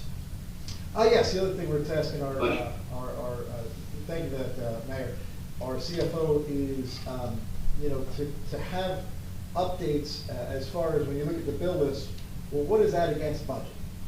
Right, so you have a budget for the year, we start spending against that, how far are we along in that budget process? How much money do we have left in the budget for those line items? And some are, spent in the beginning of the year, some are in the middle, some are at the end. The police department has different spending throughout the year. Department of Public Works certainly has different spending throughout the year. So just gives the a snapshot on either a quarterly or maybe monthly basis to the public, where your money is, how it's getting spent, and also for the council to have a clearer understanding of the budgets and spending against the budget. And one of the tools we want to implement to make it more transparent for the public as well is a much better website. So we're going to start going through the process of improving the website so that whether it's financial documents, like the mayor just mentioned, calendar events, calendar of, whether it's tourism or Department of Public Works, council meetings, minutes, all of it to make it much more user-friendly, both for the departments inside, but also for the residents themselves. So we're going to start a process of revamping the website as well. Now I have a question. Oh, go. Yes. How do we figure out whose job it is to update the website?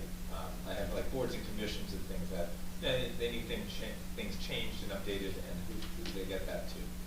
So the system we want to get to is centralized.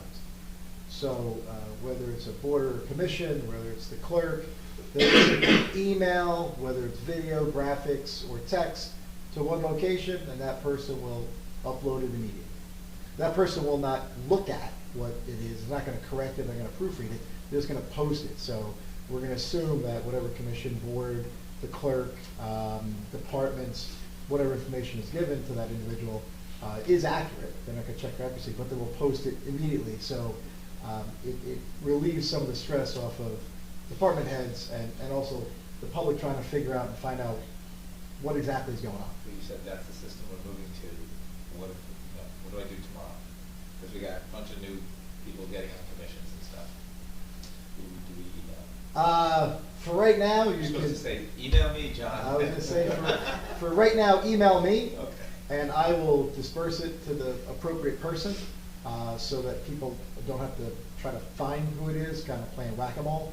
But eventually, it's not gonna go to me, it's gonna go to someone significantly smarter than me, who knows what they're doing, and will load that up immediately. Thank you. Thank you. Thank you for that report. Next we have Nancy's motioning for something, but we're not to public comments yet, though. Okay, so we have to go to the mayor and council reports next. And I will start with B, since, why are you pointing to Mary Ann? I know, but we're not to that point yet. She can raise her hand, but we have to wait for public comments. Okay, right now we're at the mayor and council reports. I'll start with me, because mine's brief. First of all, there's, the Board of Ed meeting is next week, so I'll report on that after that. I did attend the Bradley Beach Tourism meeting, and they reviewed the upcoming event, the Jazz Festival, which is February 7th and 8th. It is currently sold out, so it's going to be a very exciting, huge event. And they had some resolutions to spend some monies for the upcoming events throughout the year. And the Bradley Beach Shade Tree Commission had a meeting January 8th that I attended. And they basically, let's see, they went over ordinance modifications, their 5-year plan, their calendar. They're thinking of maybe bypassing the spring planting event and just doing a fall planting event. And their budget is currently $11,900. And that completes my report. Councilman Taylor. Thank you. You're welcome. I do have a report on the liaison for the police department. I did receive a report from them, so I'd like to report that a subject was arrested with a defiant trespassing, obstructing administration of the law, and resisting arrest at a local establishment for a belligerent and aggressive man entering the employee-only area. He continued his unruly and threatening behavior, and the police arrived, which prompted his arrest. Second, a subject was arrested for DWI following a traffic investigation. And lastly, an individual on an act of contempt of court warrant was arrested. So these were the events over the last 2 weeks. Fire and first aid, I did not receive a formal report yet from them. However, I would like just to recognize the blood drive that was today. Many people were there, and the output was really good. Talked to the people administrating that today, and it was pretty successful. So thank you for everybody who participated in the blood drive. Next, I'd like to report on Sylvan Lake. Commission meeting was held on January 15th, and there's a lot of things that are happening at Sylvan Lake currently. It's been ongoing for quite several years. It seems as though everything's coming to a head this year. We were informed by the Department of Navy, by the Liberal Society, who received a grant from the Department of Navy for $200,000. It's called REPI grant. And it's going to advance the lake revitalization program, which began with that living shoreline that was built on the Avon side. Other projects that are advancing this year as well, including the replacement of the retaining wall along Bradley Avenue. That's where you see that snow fence along Bradley Avenue from Evergreen all the way up to Madison.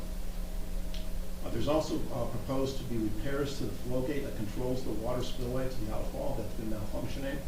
And the DEP has actually put together a contract and has awarded for construction later this year, probably in the fall, that will replace the ocean outfall pipe that's underneath the beach there that outfalls to the ocean that had a collapse. And so right now they've done some mitigation to make the area safe, but the project would actually progress probably after Labor Day. With all these things going on, it was also reported at the commission meeting that they're intending to put together a community information involvement session here later this year, probably late spring, early summer, as these projects progress, just to be able to share all that information with the community and what is actually happening and how all these projects are being coordinated. And then lastly, I'd like to report on the Land Use Board. The Land Use Board met on Thursday, 1/16. They had their reorganization meeting. New members of the board were sworn in, and the board elected T.J. Cohen as the chairperson and Dennis Mayer, the previous chair, as the vice chair. That's my report.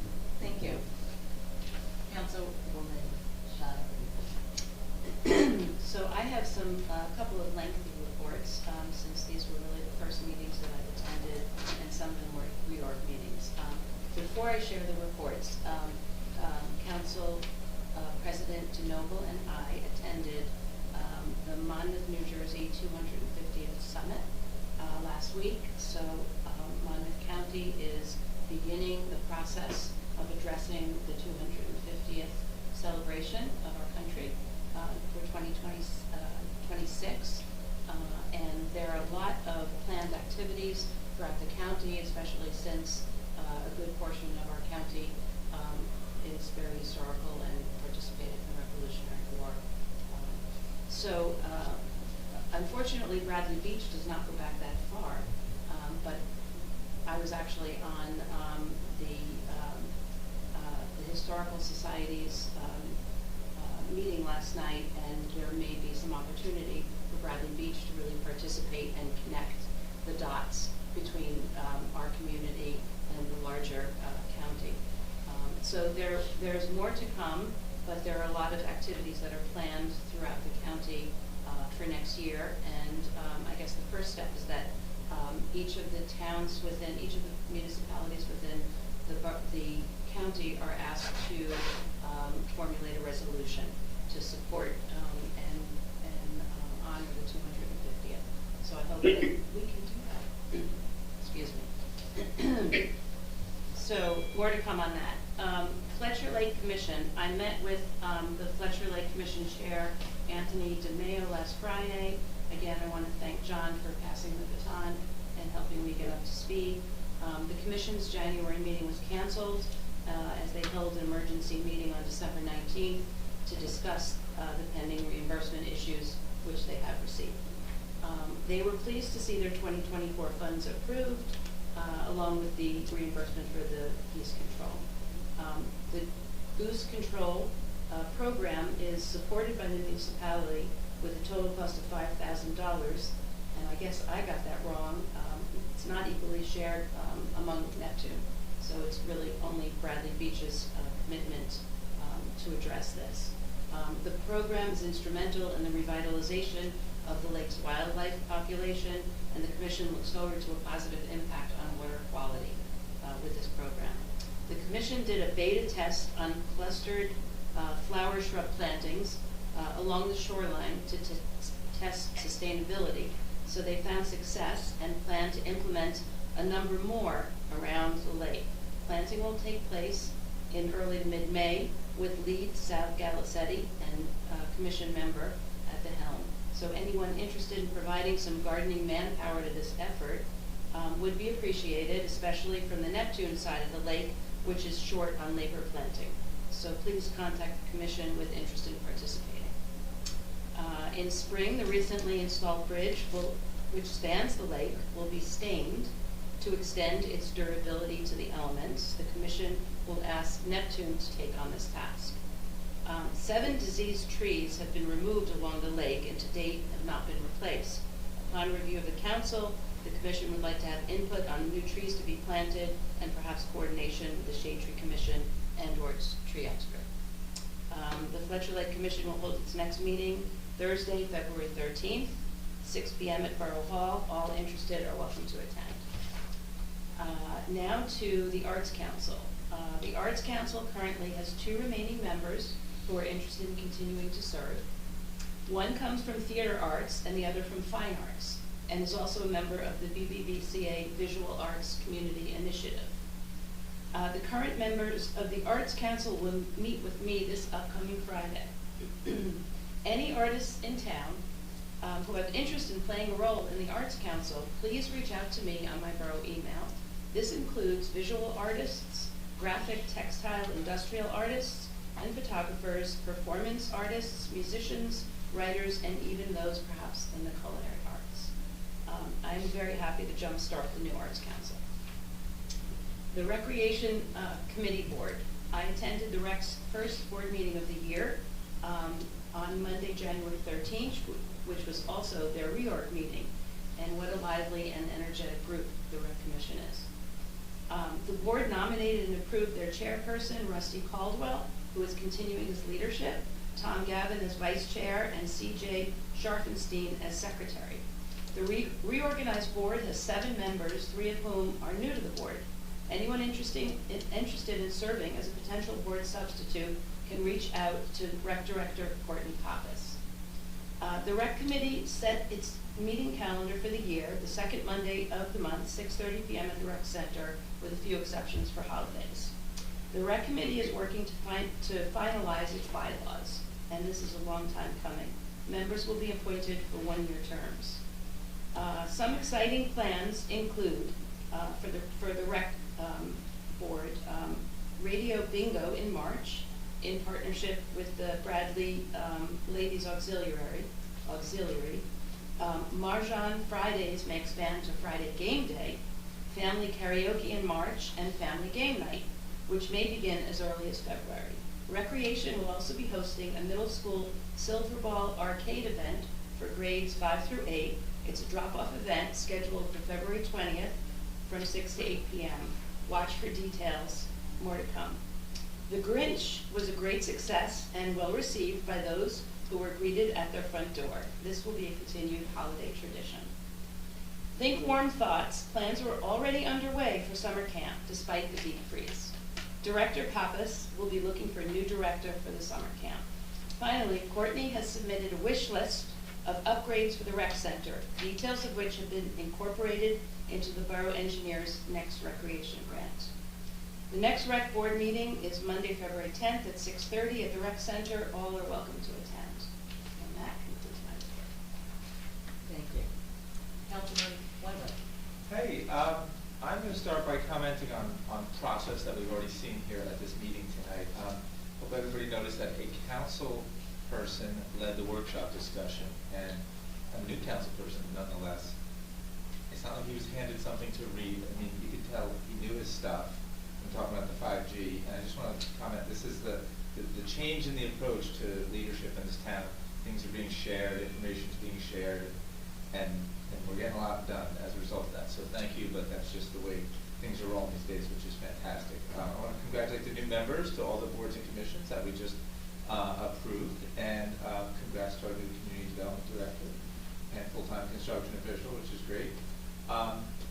The first aid sent me their report. They did their job. You are not going to hear that report because my phone died between now and then, so I apologize for that. But let's just say they're out there doing their job as volunteers all the time, and as always, they're looking for new members.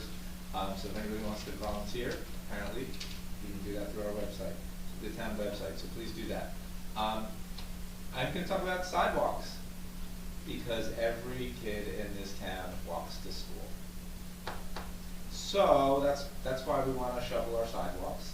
I'm sure nobody in this room is guilty of that, but it might be good if you could mention to your neighbors, if you need to shovel your sidewalk. We've got some out-of-town summer people, and they're just out to lunch, and I don't know, maybe they'll hear from our town or our code enforcement folks, but essentially if you don't do that, you're forcing kids to walk in the street on their way to school, which is not good. I'm going to do something completely different, and which is to talk about a couple of presidential actions. Not talking about it just because it's in the news, but I'm talking about it because it really, really affects our town. First, our last president, President Biden, of course, he banned offshore oil and gas drilling along the entire U.S. coast.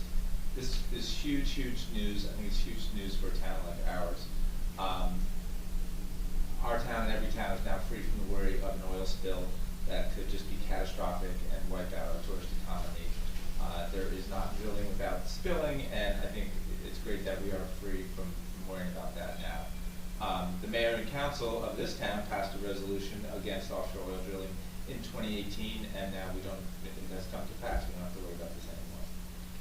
And I can't really believe I'm saying this, but our current president issued an executive order on birthright citizenship.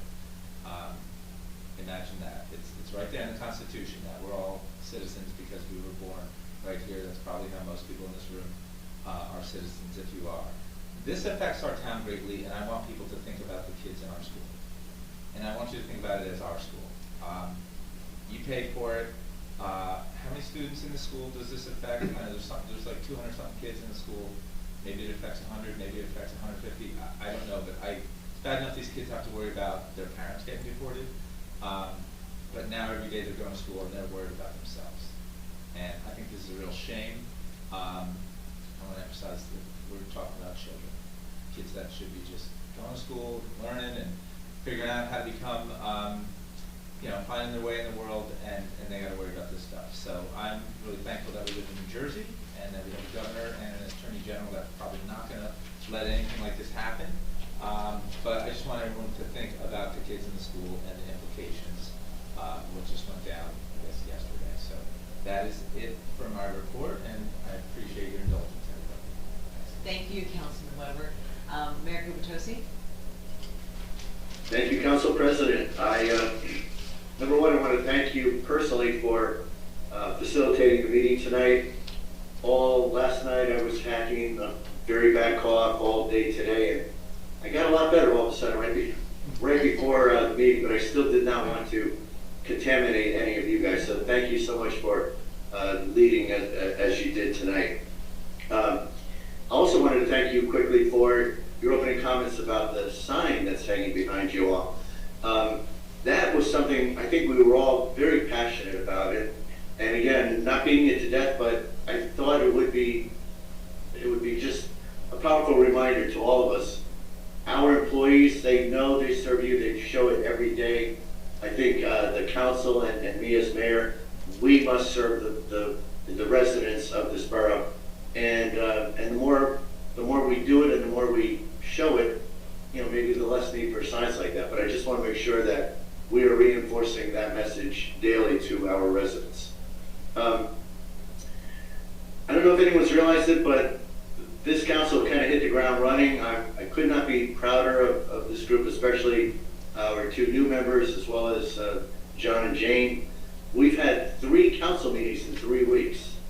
If you think about it, I actually, that was lost on me, but January 1st, January 7th, and January 21st, that's a pretty hectic schedule as you prepare for these. And I really have to tip my hat also to our clerk, who I think has been driven a little crazy by all the activity, but we really have hit the ground running. We've also had effectively 3 meetings with our local 152. Well, we've had 1 meeting already last Friday. We've had 1 meeting between our attorneys, and the 3rd meeting will be this Friday in a couple of days. So we're making progress. I think it was stated earlier, Mr. Doherty said he hopes to get something done by next month. I'm optimistic that will happen. We've had very good discussion, very good dialogue, very positive. So everyone looking to reach a fair and equitable conclusion to that. One of the things I want to share with the public is that just as the new mayor, I'm doing everything in my power to pursue what I would call low-hanging fruit. There are opportunities to generate revenue. There's some shared service opportunities that I've had discussions with other municipalities that might want to give us revenue for us to take on some additional court services or some other areas where the borough could generate more revenue. Mr. Weber, you mentioned the dog licensing fees that had been updated since 1987 or so. We haven't seen this yet. It should be at our next meeting. But I went through with the judge for our municipal court. I went through a list of close to 200 fines for smoking on the beach, fines for parking, in the wrong spot. Half of which had not been updated since 1980. So I beat your dog license by 7 years, I think. Anyway, we estimate we raised the fines on close to 200 different penalties, and we estimate that might be worth $50,000 to $70,000 of new revenue in 2025. Well, we may not get it enacted until mid-25. There's a process, and courts have to approve it. But once we get it all approved, it should increase our revenue $50,000 to $70,000 per year in the years ahead. I am, I guess, the new face of the mayor's wellness campaign, and that means I've got to get into action, get into better shape myself. But I'm very excited about the team that I've inherited from Mayor Fox. A lot of really passionate people who know an awful lot, a lot more than I do, not only about wellness, but about things that we can bring to the community. So I'm very anxious to get more involved there and do what I can to just better engage our community in wellness-related activities. I'm also a member of the library board, and I arrived late for my first meeting, but the board could not have been more gracious and more accepting of me, and I'm really looking forward to having an opportunity to work with them as we go forward. And I want to echo what Matt Doherty, our business administrator, said about our DPW. The last few days have been crazy cold, with ice, with snow, plowing around some parked cars, because we only had about an inch of accumulation. And I know there was some buzz on social media about alternate sides of the street. It wasn't deemed to be a plowing event. That said, our DPW was out salting the streets, plowing the inch or so of snow that did fall, and just continue to tip my hat to that group, especially because they are operating understaffed. More to come on that in future meetings. And then finally, I just want to mention in the I almost said mayor's newsletter, in the Bradley Beach newsletter, we identified 8 strategic task forces that we want to engage residents in, and we are openly requesting volunteers, resident volunteers, to staff these 8 task forces. So if you haven't seen it yet, please look for it, please sign up, and if you can't find it, please just contact me or anyone on the council or Amy Hall, who's helping us coordinate. We would love to get that launched by the end of this month as well. That concludes my report. Thank you. Thank you, Mayor. All right, next, we'd like to open up for public comments or questions. I see one hand up is Don Greenberg. Don? There we go. Hey all, I just want to thank the mayor and council for these speed meetings. I mean, this could be a new record. It's like 8:34 and you had an executive session too. Thank you. So I just want to thank you guys for putting everything through so fast, having things so open, the BA report, the CFO report.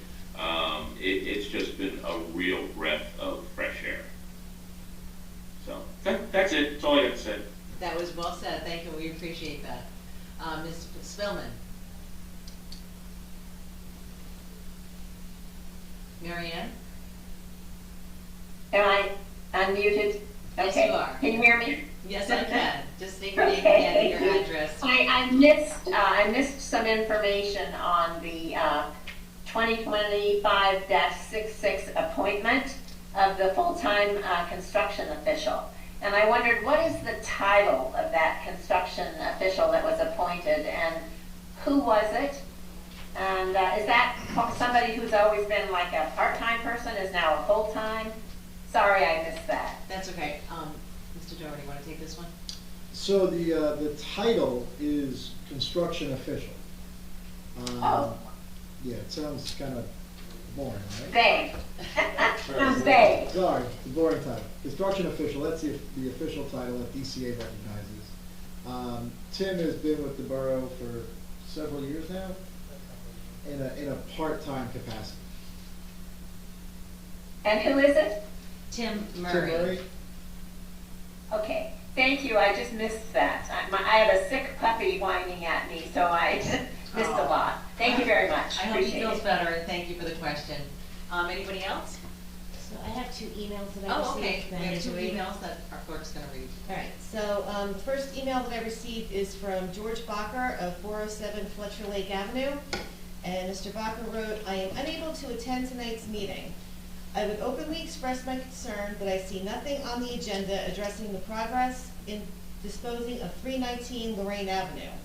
We, the residents, made it very clear what our position is by our votes. What is the dispose of the property? Why the delay in acting on the wishes of the public? It's time to get rid of this eyesore and enjoy the revenue that will result in the future development of this property. And again, that's from Mr. George Bacher of 407 Okay. Lake Avenue. I'd like Fletcher Lake. to address that letter. Yeah, okay. Okay, so first of all, there was a referendum whether or not to spend $10 million, and the borough, the residents voted no. And second of all, we do have an update as far as the progress. We had, if you'd like to take this, Mr. Doherty. that we had someone look at the church today for the artifacts? Yes, we had one gentleman walk through today, and we're going through the process of properly and legally disposing of the artifacts, either through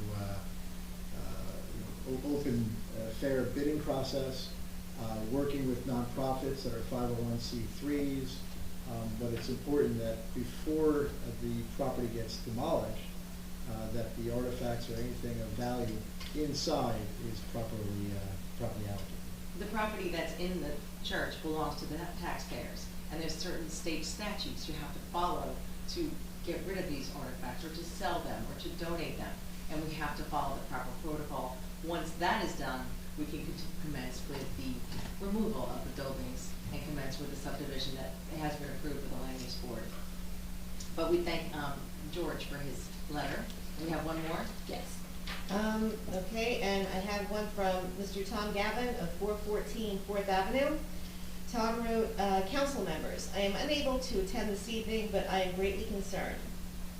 Nothing is included in your agenda this evening regarding the future demolition work on the 319 Lorraine Avenue property. The residents of our borough made clear their position by voting on the referendum. The land use board made the necessary ruling. Demolition bids are in your hands from professional and respected contractors. Why is there an additional delay occurring with no update on this eyesore, health hazard, and dangerous situation?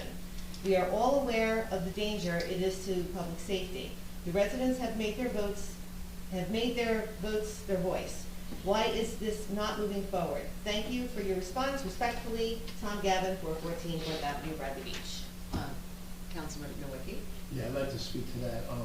There are a few concerns that I've heard of a few residents as well regarding grading and drainage of after the property is demolished, and what is the state of the property going to be in.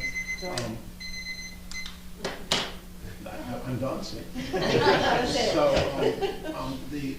back in December, a bid for the demolition was taken, and we do have a low bid for that demolition of that property. A couple things that we need to look at is that grading issue, to make sure that that's okay, make sure we have buy-in of the contractor, that they are going to grade it to a coordination with the engineer who would produce the demolition plans, to make sure we establish the proper grading on that property before demolition was to occur. So that is something that we are looking at. I'm going to speak with the T&M, as the engineer that did the demolition plan, and that we need to take a look at that to make sure that it's going to be done properly and graded properly and established potentially back through the land use board.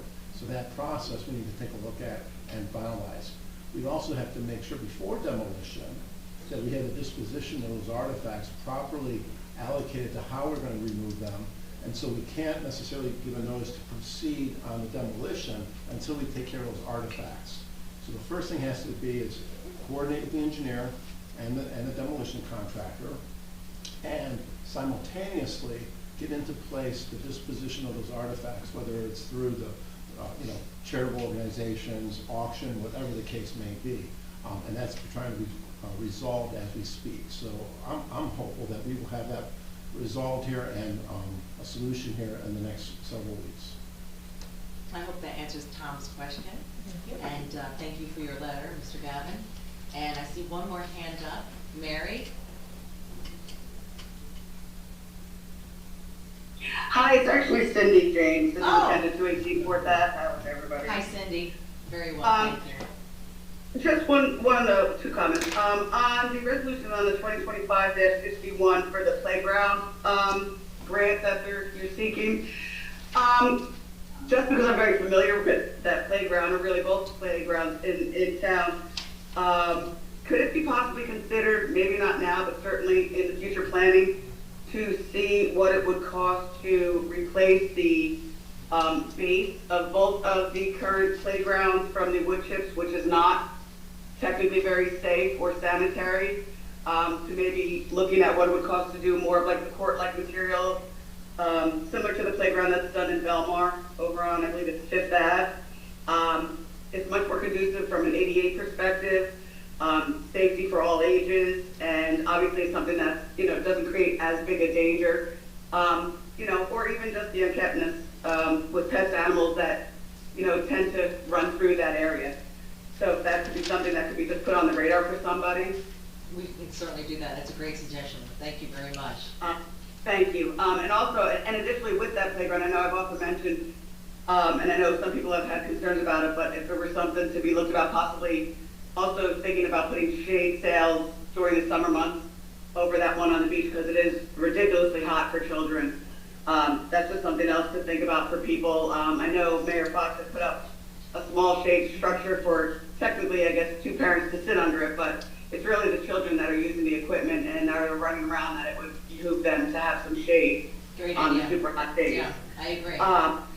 And then I noticed online, on Facebook lately, the chatter again always about, the speed and whatnot on Brindley Ave. And although it's a state road, I understand it's difficult to have anything done with that.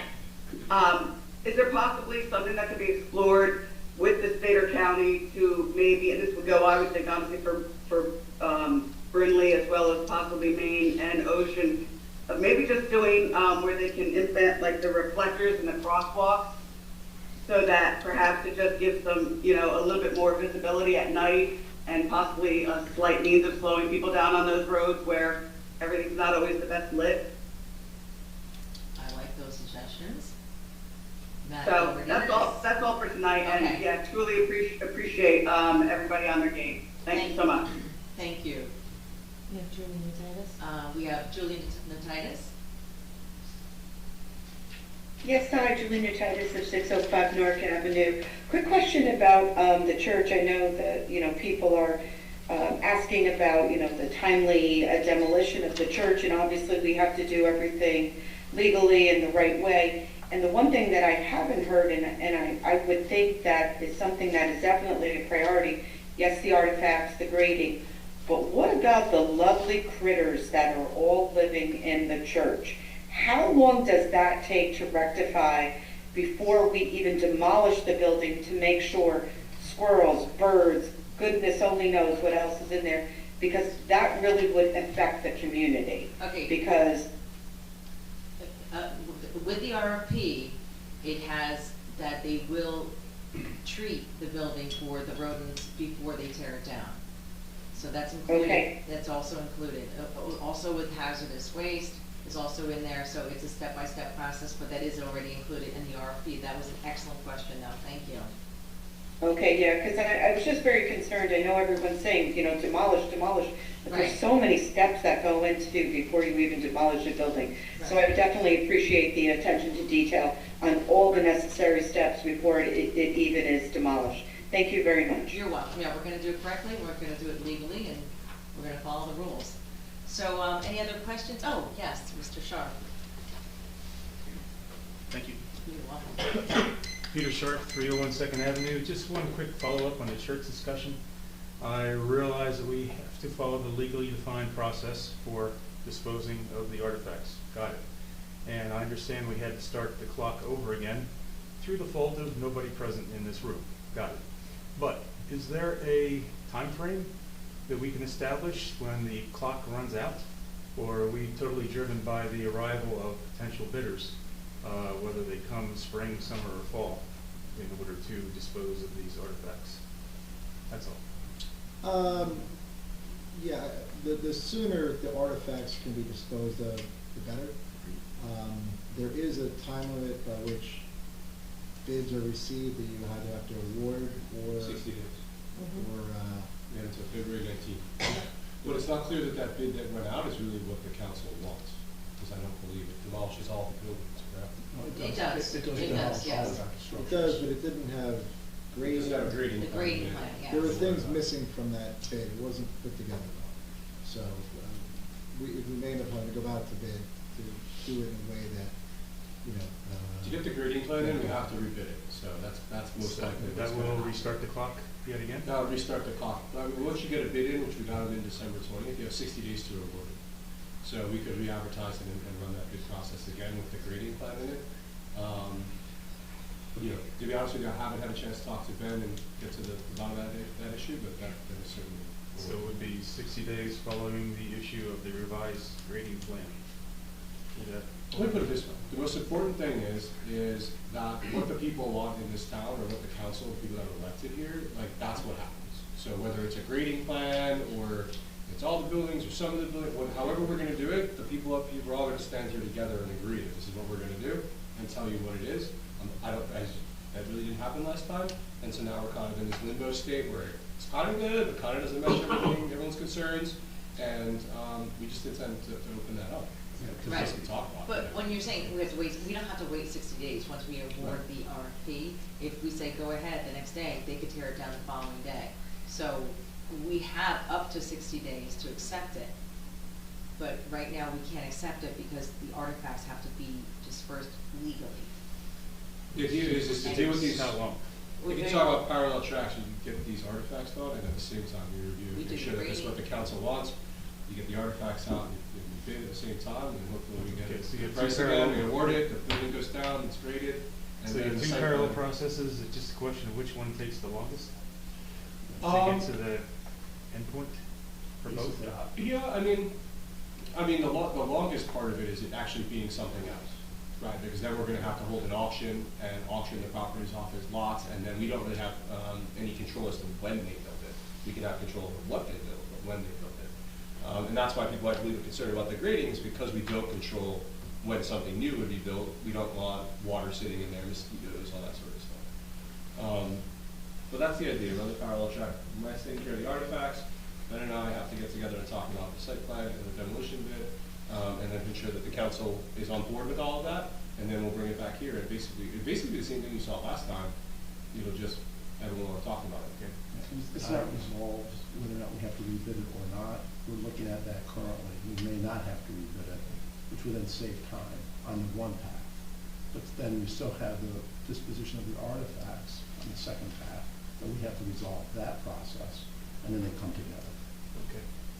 All right, no answer to my question, but I understand the complexities of what you're dealing with. Thank you. We're trying to do this as quickly as possible. Understood. And we'll have an update for you at the next council meeting as well. Definitely.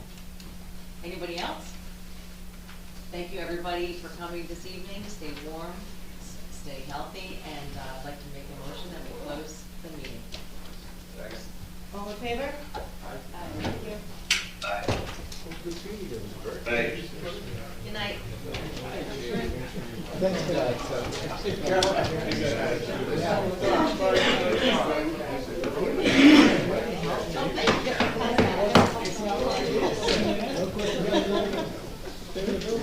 I know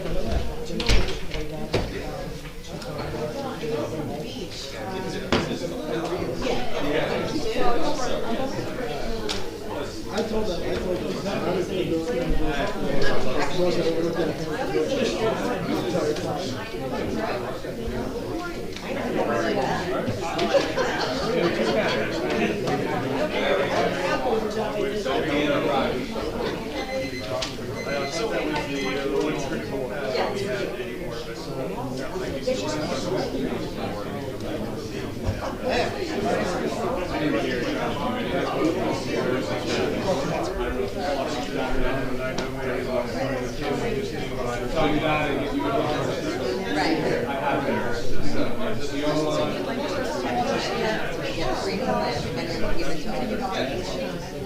So we have a lawsuit.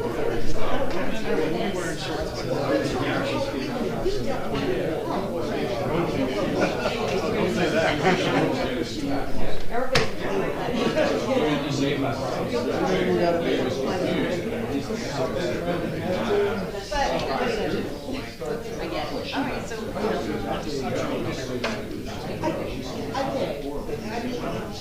That'd be great.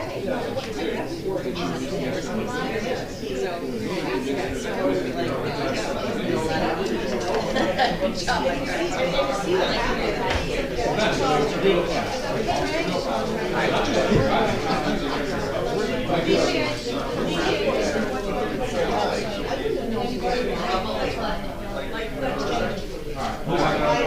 You can see like the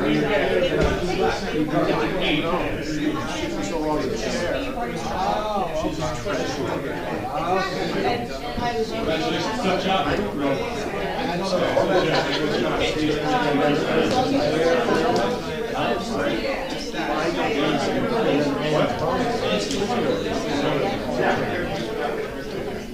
Donna has to be on the UCC, the show is man.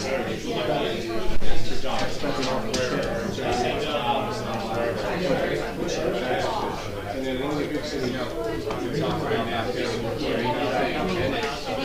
new construction, and he said to me, residential non-residential development, you have to assist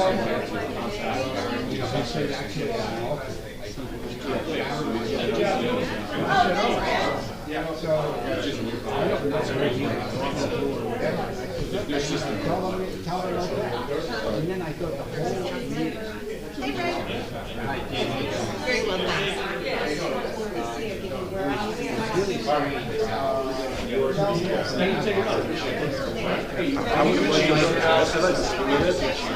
And I was like, you know what, I wasn't going to fight a battle. The easiest way to do it is matching.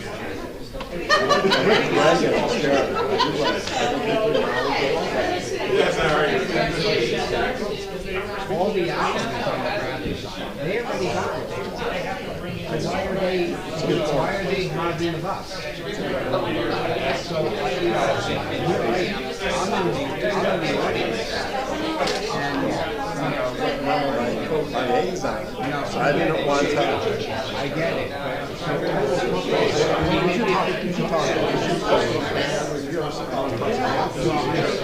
know, they don't think he wants to be rock.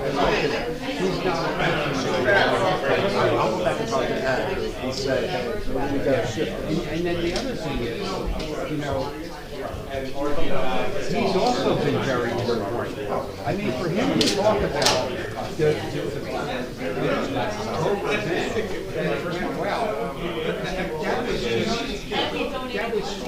well, that was the opposite. That was my mission. I